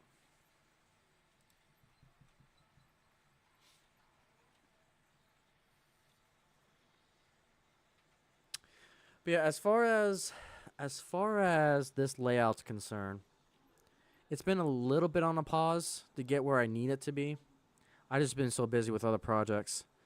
Um, with the fantasy railroad that I'm starting. Um, with the N scale, I've been working a lot lately on this N scale T tracks just to get them operational. Oh, nice, classic Frisco, very nice.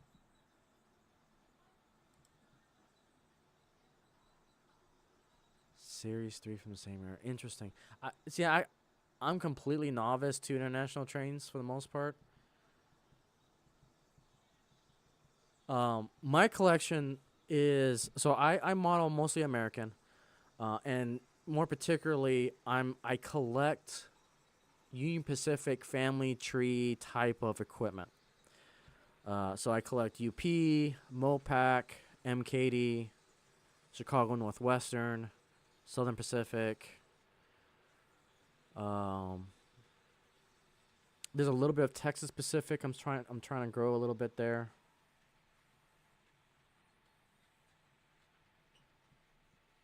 There's a little bit of Rock Island.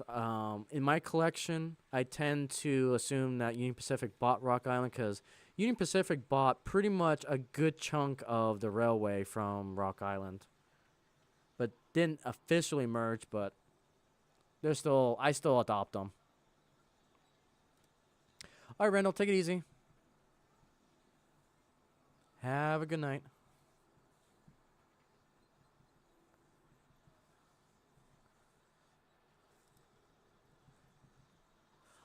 Also, just to let you guys know as well, every second Tuesday of the month, the Icey Railway podcast will be part of what we call the Boxcar Buccaneers, which is basically our little crew that we'll do. If you like live streaming and so forth and want to be part of it, just let me know. I tend to stream 7 p.m. U.S. Central Time.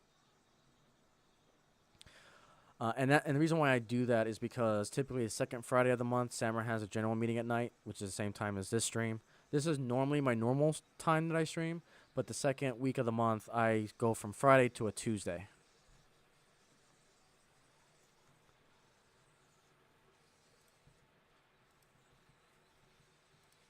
So you mainly have US, but you also have a lot of UK, quite a bit of European, and a couple Australian.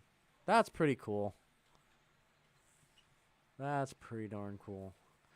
Yeah, you'll see the whole point of N scale for us is to not limit us to a particular railroad and to kind of just go ham a little bit.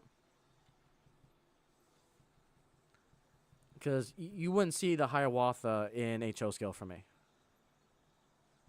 And typically it's because the other people at the club that go to Samurai has all those other railways. So you guys can at least see that in HO scale from a different perspective at the club at Samurai. But for N scale, and we're really focusing on the international. Like I'll probably have two bullet trains run next stream. We'll get those. We'll get Japanese trains going. I have there's a GWR bullet train in Kato that we have now. I'm trying to think some other ones we've got. But yeah, absolutely respect Kato. Oh yeah, and yeah, you got Kato, you got microtrains. Atlas does some good stuff. Bachman, all the main, we got skill trains and everything. It's like I know N scale is small, but again, I always advocate if you want to get into this hobby, I always advocate for N scale. There's just so much going for it right now. And you see where the folks over at N-Rail are taking N scale with N-Track, Fremont, T-Track. Like the layout they had, again, in my video from the National Train Show, they had a super layout that connected all of their formats together. It was insane to see with helixes, modular helixes. It was just crazy to see.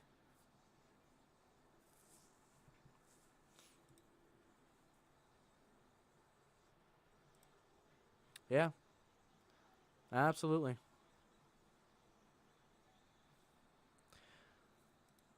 But for now, you know, my father got me into HO scale, and that's what my main scale is. But I am going to, like I said, T-track N scale. You guys seeing it? In fact, let's bring that back up. We're taking our time with N scale. Oh yeah, and yeah, absolutely. T-tail. It can be. Yep. Double T.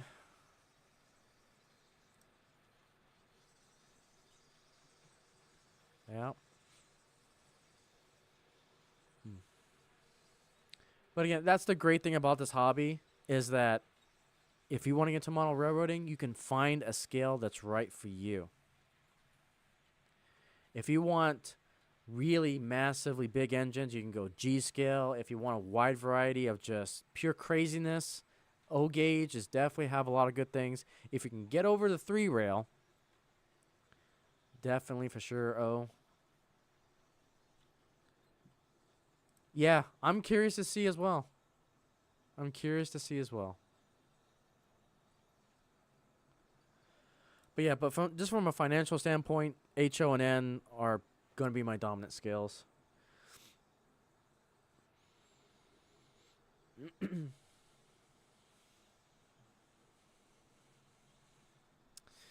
Okay, let's get you guys back over to this view. Do the 4. Put the face cam there.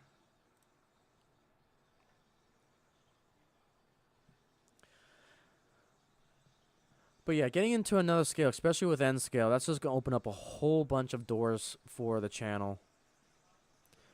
And when I saw T-Track and seeing how far they were going, I knew T-Track was going to be the right fit for the type of video content that we do. Okay, Ohio team. Take it easy. Thank you so much for dropping by. Again, catch us on the replay. Let me do this. Let me do this for you. Oh, and I am subscribed to your channel. Oh yeah, I found you through your steampunk trains. I saw that and that was the cutest thing ever. I didn't realize that was you. I apologize for that. Here, I'll do you one better. I'll give you a little. I'm very old school when it comes to like links and moderators and so forth. I know a lot of people in the community basically gives everyone moderators so that way they can link to channels and everything. I'm a bit conservative with giving out moderators. I like to shout out people from me personally. So that's what I tend to do. If you're doing like a video and so forth, feel free to advertise yourself. Like if you got a video that's coming out, feel free to just that I don't mind. Links get a little bit more tricky because there's a lot of people that spam stuff and just a lot of bad things when it comes to links that you can click on, potentially get a virus and all that crap. I've seen it happen on Twitch. I've seen it from time to time on YouTube. It's just it gets really nasty when it comes to that type of stuff. So there, we do that to give you a little. So I don't mind plugging people. Like I said, this whole family here has a whole bunch of people that do content. We've got, you know, and I kind of shouted you guys out. Railfan K has a lot of stuff. BC Parts on Instagram. We got Humanity Junction that does stuff on his channel. Steam, you do a few things. Randall does a lot of live streaming and video content and review videos as well. So, but yeah, I found you through your steampunks. Very, very clever. I thoroughly enjoyed it. Thoroughly enjoyed it. I love those quirky little, just things you just wouldn't think about. Yeah, I see that. Very, very cool. Very cool. Alright, we'll get you guys back on this one. Get the phone camera, so.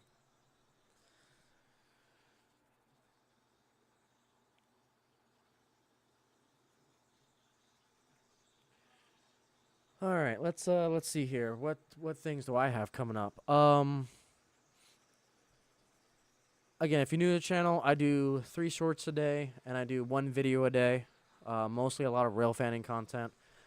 As far as mainline videos, I'm gonna try to get my 360 camera videos back up and going. I got a few of those that's starting to pile up a little bit. I've got some camera train videos that are starting to pile up a little bit, so I'll try to get some of those out. I'm gonna be working on my railway project. I gotta try to get my what's it called? My airbrush station downstairs. I gotta resurface this T1 locomotive. I can tell I gotta resurface this big boy because this big boy is screaming for attention. Get some new lubricants and stuff in there.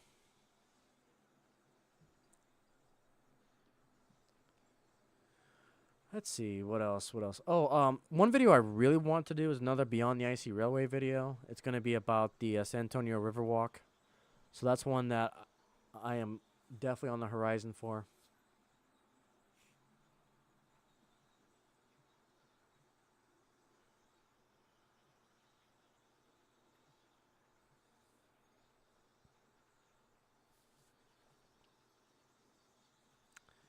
But yeah, definitely excited for where things what things are gonna go.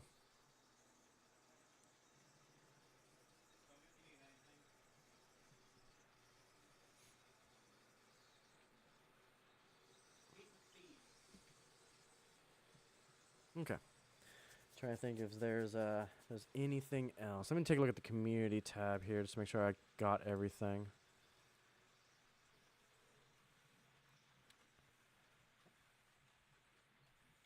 Let's see here.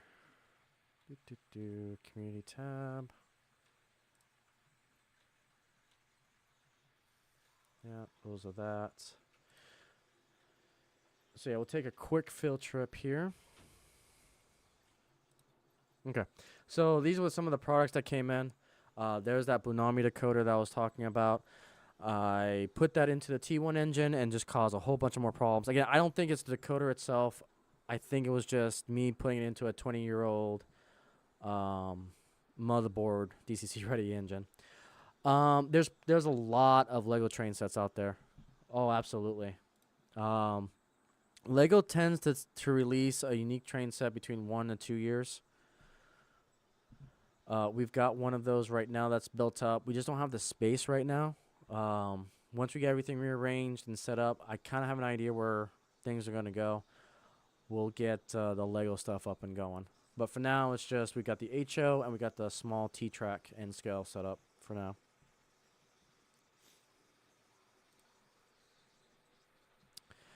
So yeah, there's that Digitrax decoder. We put that into... Oh, that's one thing I didn't show. I think I'll save it for next stream. We got an SD40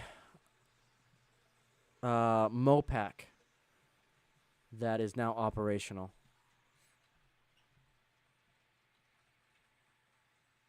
And I don't know, it's in my case. So that'll be one. That'll be a diesel that'll be making its debut probably on Sunday when I do my shorts. Yeah. Yeah, space is always an issue. Yeah. Another universal law to model railroading. Space will always be an issue. So there's that economy decoder. I put that into the BL2 that came out in shorts. Here's some speakers that I bought, and then that Bunami. And then those are the paints that I was talking about. I got a thinner, and then I got the Union Pacific color. I got the MP Eagle Gray, Rock Island Blue, and MP Eagle Blue. Those are the paints that I got.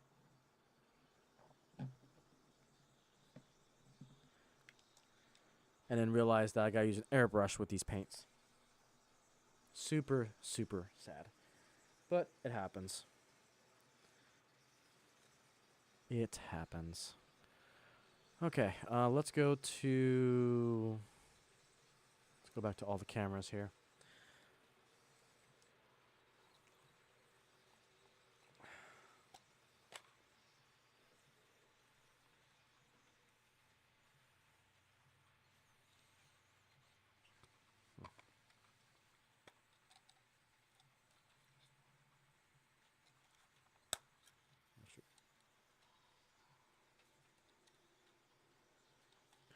Messing with the tender here of the T1. Probably shouldn't have.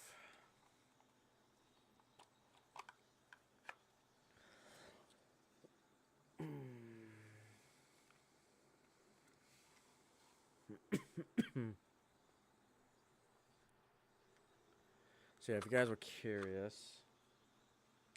So this is the back end of that tender.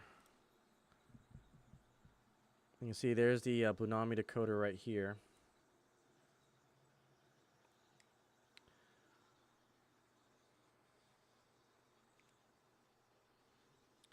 I wonder, can we do pickups from this? Huh.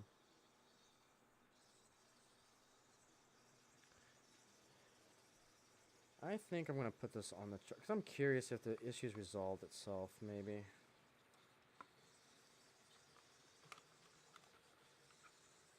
Let's put this on the track, just for the heck of it. Famous last words.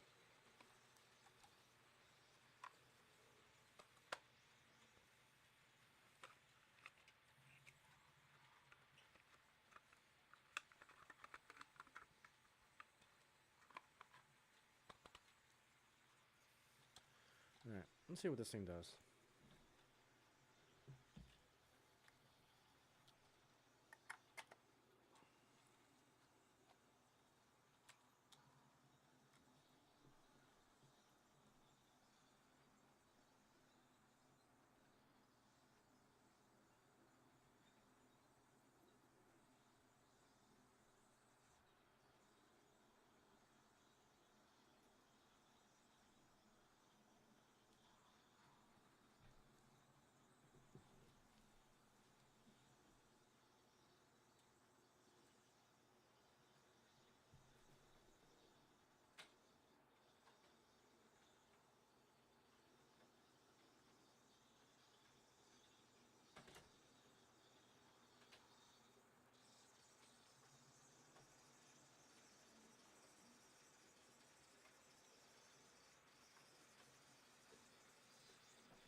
Alright, let's see here.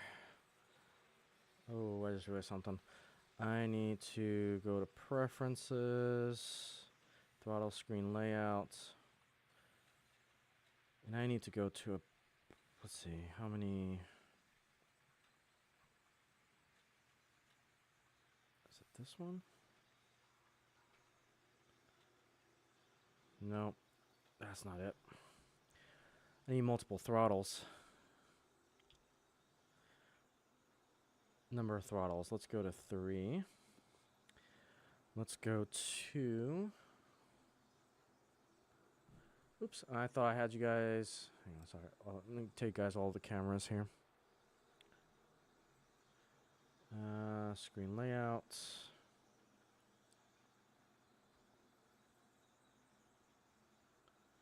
Okay, so it doesn't support more than one. That's fine. Number of throttles, 3.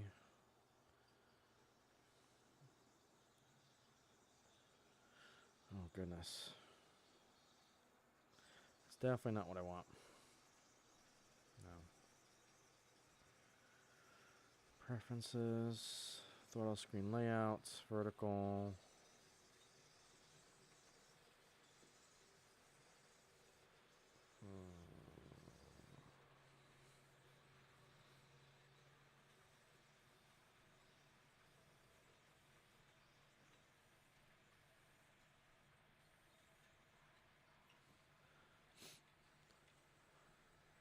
Okay, come on now. Preferences.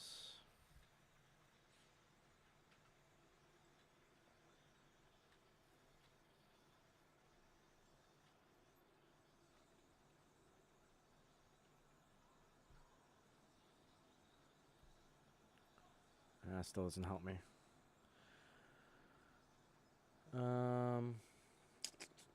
Tell you what, I'll use my Digitrax throttle. Locomotive 5511.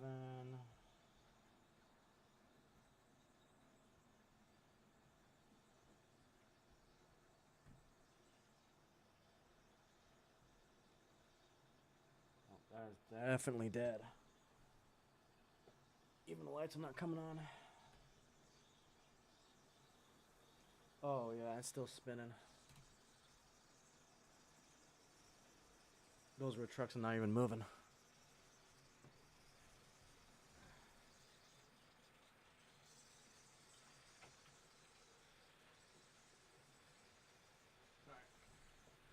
It was worth a shot.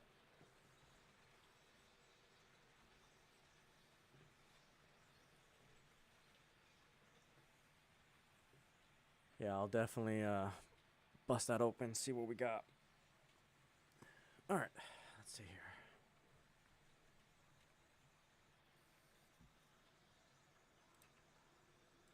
All right, let's close that. Close that. Close that. Close that.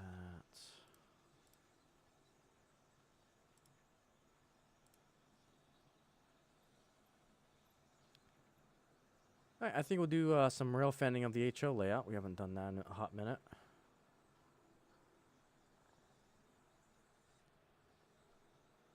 All right.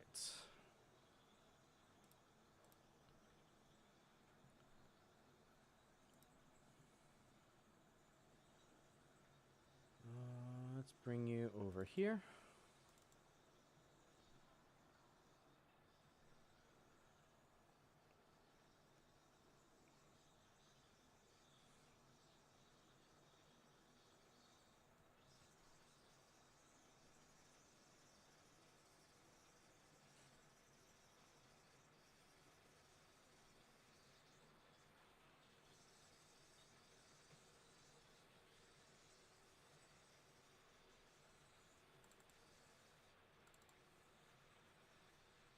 All right, let's take you over to Ghetto Bridge.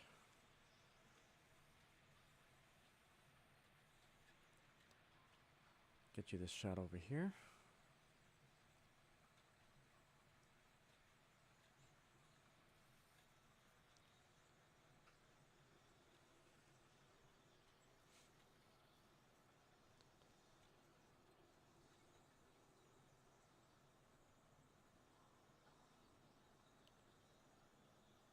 So I think we should probably... So, funny story. They did not reset, but I'm having another issue with the watch hours. YouTube being YouTube. So I've been stuck at 2,400-ish watch hours for like the last 3 months. I see it go up to 2,445, and then it drops back down for some stupid reason. I don't know what YouTube is doing behind the scenes. It's something I just never seen before. And so over the last 2 months, I've seen it go up, and then I've seen it go down. So like the recent hit was like a week or so ago. I went from having 2,460 watch hours down back to 2,400 watch hours. So I think over the last 2 to 3 months, I've lost like 100 watch hours. It's frustrating. I mean, it's outside of my control. It's, it is what it is. So I don't know what YouTube is doing behind the scenes. I don't know if it's because of accounts being like banned and all those watch hours then go with it.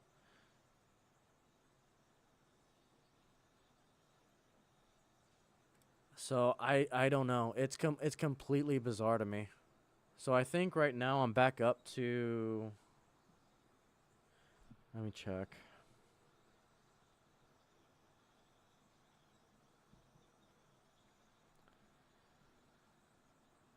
Yeah, see, I'm back down again. So now I'm at 2,414. So I honestly just don't know what's going on. So we've been stuck at the 600 watch hour mark for like the past 3 to 4 months.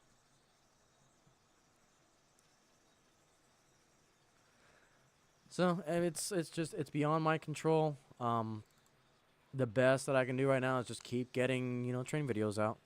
That's all. Keep demonstrating a hobby, which is really what it's all about. But just seeing those numbers just constantly like It's like a carrot on a stick, a little bit. It's like, oh, you're getting so close. Oh, you gotta be quicker than that. Yeah, it's whatever. I've got big plans for this channel. The Icey family is going crazy. Like we're at 4,285 subscribers, on the verge of 4,300. It's absolutely crazy to think about.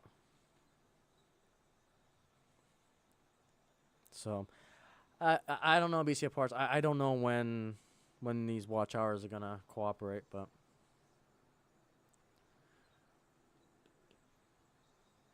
I don't know.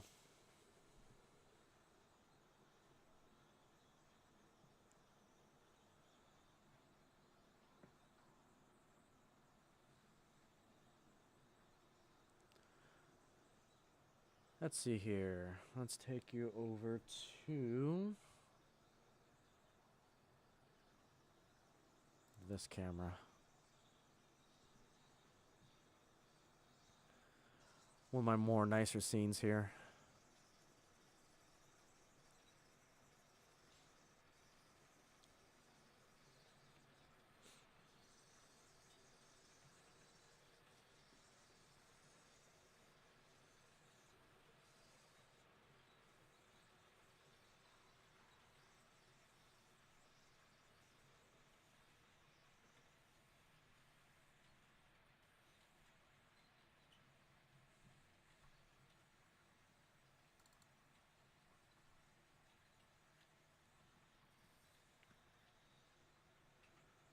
Okay, let's see.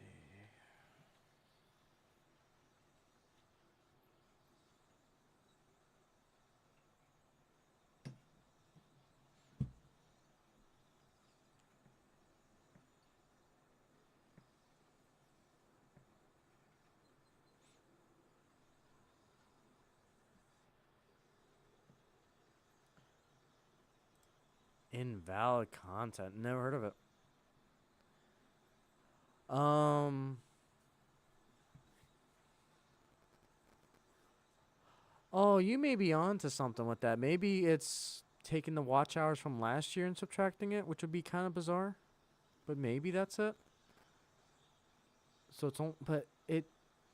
I think the number would be a lot lower than that.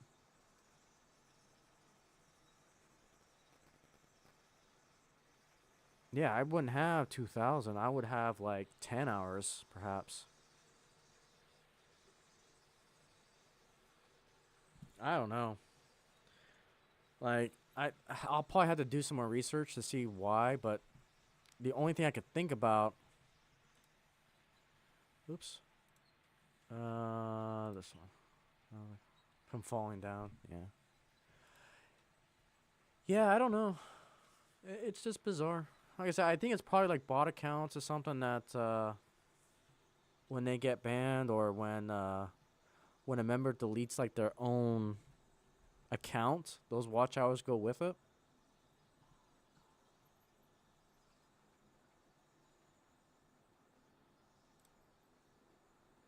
That's fair. Yeah, I don't know. And again, that's all out of my hands. That is all out of my hands. So it removes the viewer plus the hours. Yeah, and that's what I suspected. Which, it's neither here nor there. So, and again, we'll get to monetization. It's just, you guys decide when that happens. I'm not gonna worry about it. I'm not gonna sleep over it. I'm enjoying the hell of what I'm doing with this channel. I love model railroading. Like, I mean, the fact that we're almost at 4,500 subscribers, that's absolutely insane to me. Like, I value that more because that's just that many members that enjoys what I'm doing.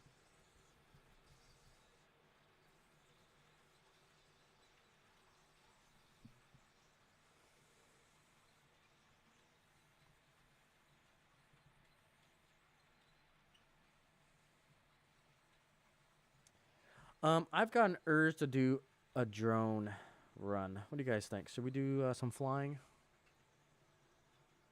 I think we should fly for a little bit. We haven't done that in a while.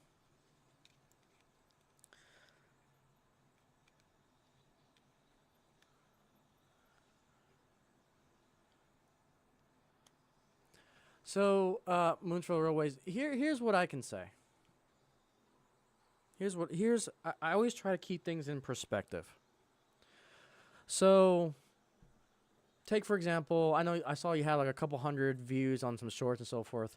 I always try to keep things in relative terms. So it's like when I first started out, yeah, I was getting maybe 5, 10 people watching my videos and so forth. And it's like, cool. I'm getting a classroom, almost like a small classroom's worth of people enjoying the videos. And then, I had that for, I grinded a lot. Oh my goodness. I'm still grinding to this day, but I enjoy doing it. I'm a workaholic, so I grind a lot. Maybe more than I should, but I'm a workaholic. So when I started seeing the numbers go up, it's like, okay, cool. Now, you'll get 10, 15, 20. It's like, cool. I'm filling up a whole classroom worth of people watching the videos. Like, that's pretty darn cool. And then you start getting into the hundreds. It's like, oh my goodness, I'm filling up in a small size auditorium's worth of people looking at the stuff that I make. And it's like, okay, now, how many people are in a theater? What's the average theater size? Let me do this real quick. Average theater size. So yeah, let's see, average theater screen, blah, blah, blah. I don't care for theater size. So yeah, most theaters hold 150 to 200 people. So it's like, cool. Now we're getting almost a theater size worth of people watching the videos. I think that's an incredible thing to think about. So again, I always try to keep things in perspective. And I remember the days when I put videos out and I was lucky to get one. But if that one other person watches the videos and gets them inspired into model railroading, I've done my job, because that's what I go after. And that's fair. Yeah, that's absolutely fair. But the fact that now you're getting people to also enjoy the things that you enjoy, that's the beauty of it. It's the absolute beauty of it.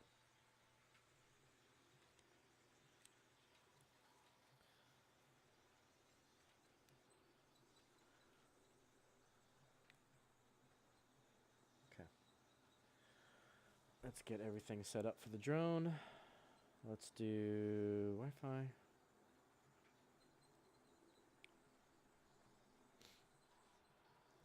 That's probably set up to that. So let's go to here. And the big thing is just have fun. Like, that's my number one rule. Just have fun. We get so wrapped up into things. We get wrapped up into numbers, get wrapped up into how many videos we do and so forth. Just have fun. Because if you're not, it's going to show.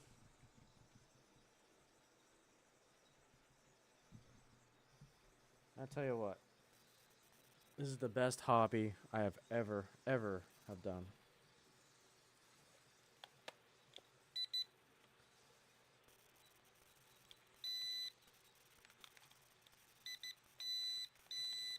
Okay. All right, let's phone camera.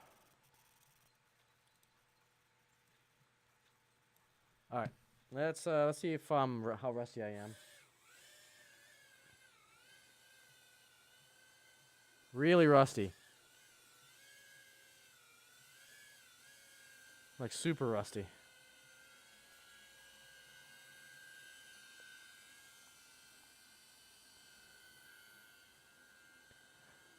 All right, let me see if I can just hover here.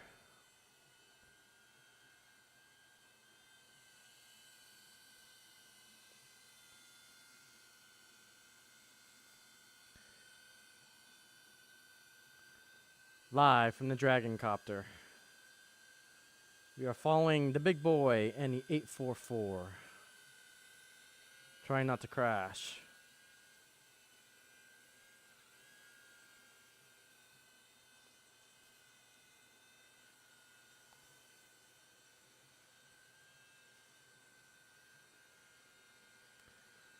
So this is like the very entry level. Oh, hi, curtain. That's a thing.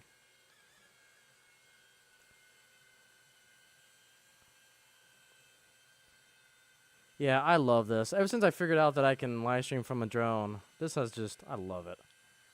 I eventually want to get the next level, next model up, so it does auto hover. Because I don't have auto hover with this drone. There we go, get some good shots there.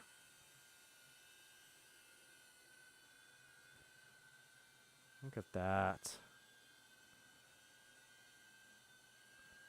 You can see all the spaghetti bowl there.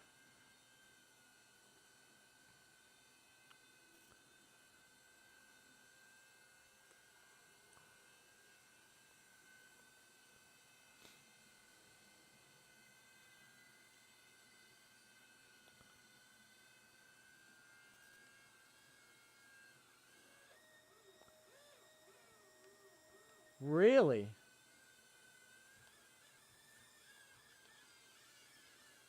All right.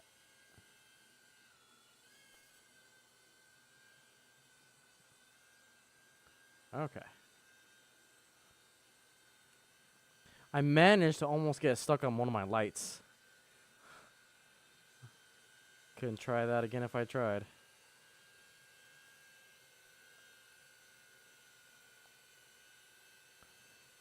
Alright, look at that. Lighting is still a big issue of this room. Still kind of working on that. So there's a lot of dark spots.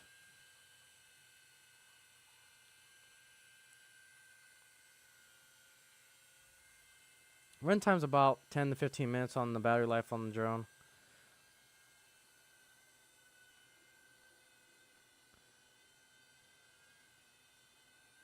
I appreciate that.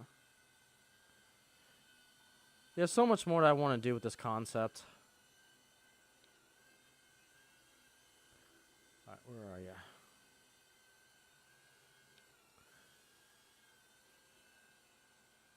There we go.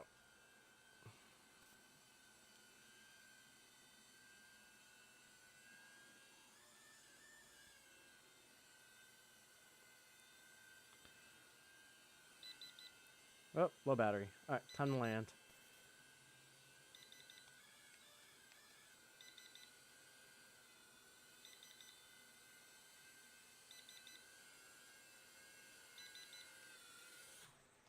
Alright.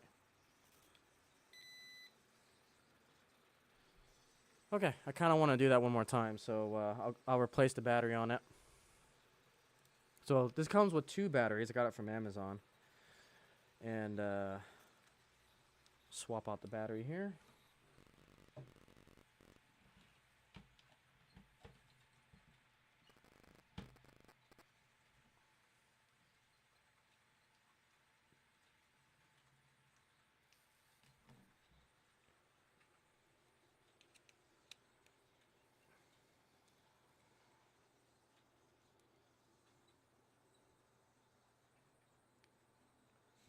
Okay, let's do this. Let's do this. Again, I know the quality is not that great. It's only like 780p or whatever. That's the best I can do for what I got. But everything is a lot of conceptual phases right now. We'll eventually get a little bit better later down the road. Okay, let's see here. Wi-Fi. Let's go to drone again.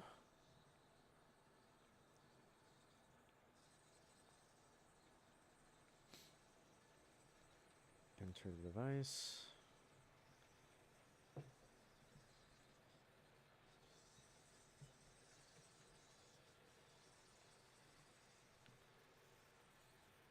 Okay, I think we're back up. Yep, there we go. Let's point you this way. Let's point you probably a little bit down. Okay. And I think what I would like to do is put this phone over here so I can see chat a little bit better.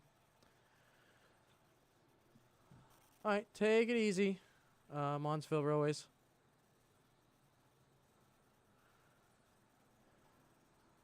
Yep, have a great week.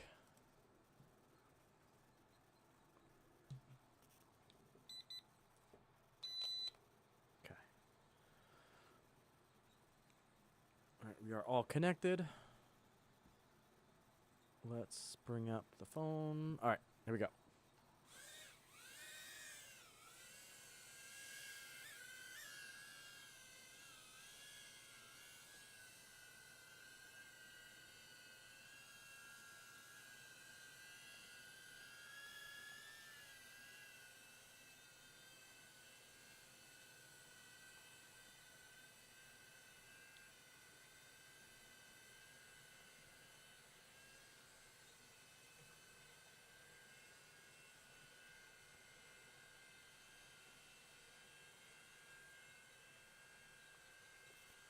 All right.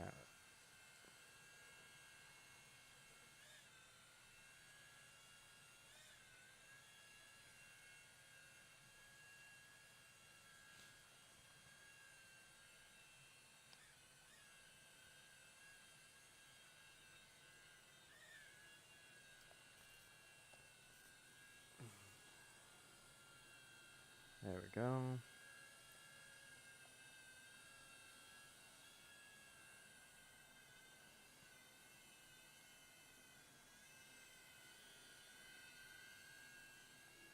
A little bit more rough on the flying, but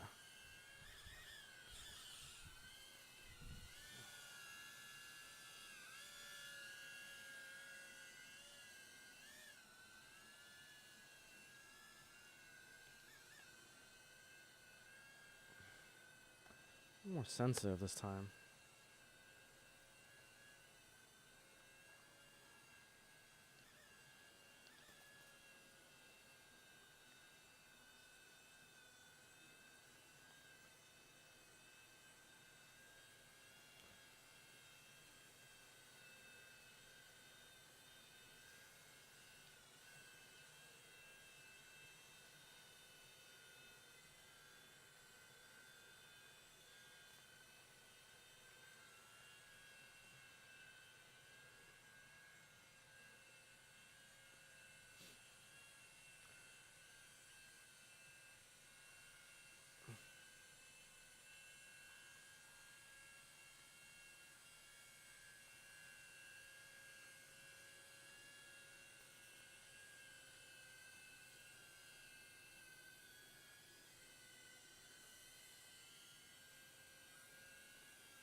Apologize, this feed is a little bit choppy too.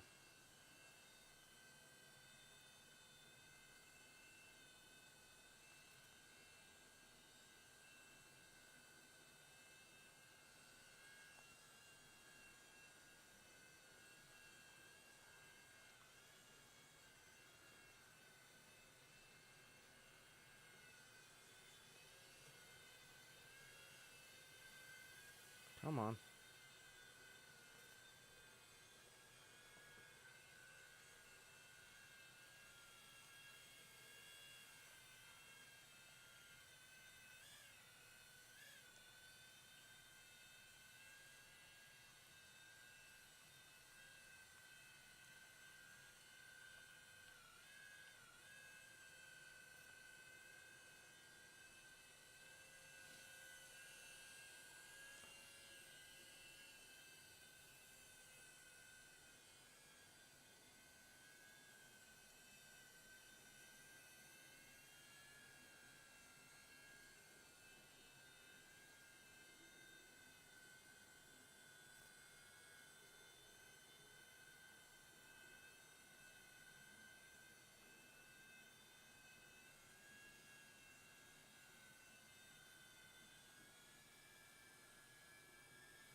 have it.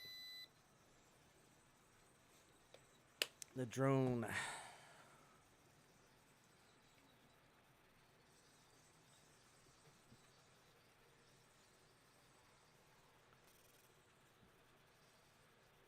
All right. A little rusty, but I think with a few more practices, we can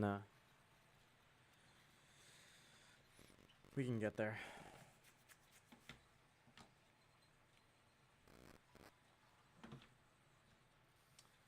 So that's charging up. Put this guy back over here.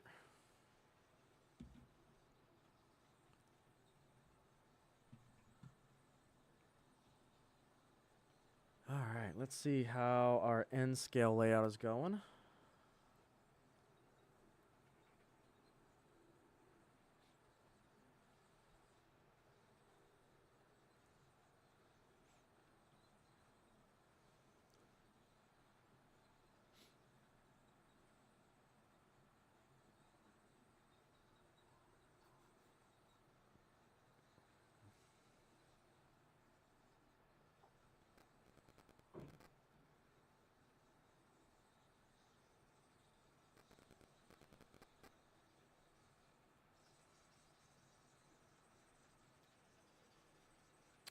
Okay. Looks like everything is good on the N scale things. They've been running for a good while now. I really wanted to break in this layout for the T-Track side. And they're going pretty good. Let's see, they're going into their 3rd hour now? Maybe 4th hour, because I think I turned them on a little bit earlier before the stream.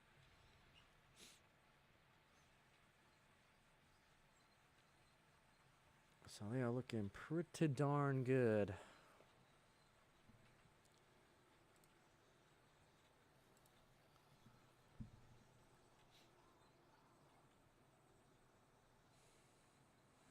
Not too bad at all.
Yeah, I'm simply amazed with this T-Track setting.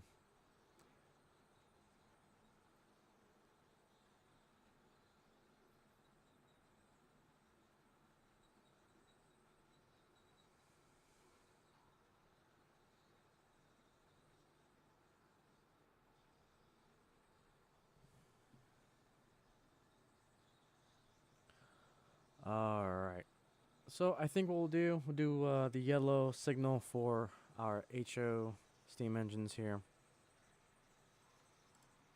I think we'll start winding down this episode 45 of the Icey Railway Podcast. Again, thank you guys so much for watching. For those of you who are going to watch it in post, appreciate all of your support. Thank you all for getting us this far. It is simply an amazing journey. I just cannot wait to continue to share the world's greatest sandbox hobby with you guys. All right, we're officially on the last lap here for the big boy and for the 844. They ran pretty darn well. They ran pretty well.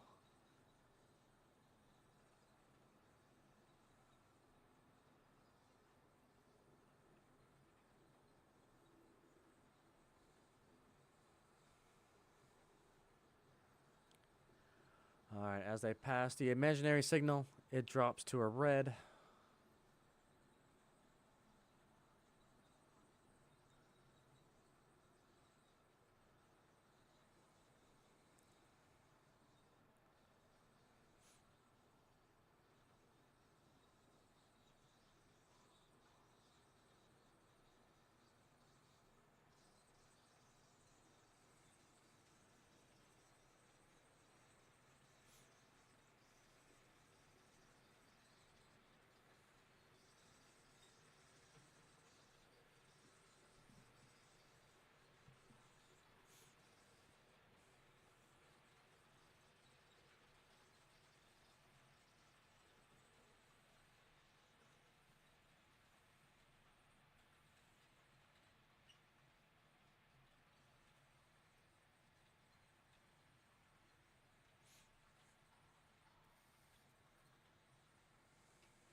Okay. Let's go ahead and bring up the scene.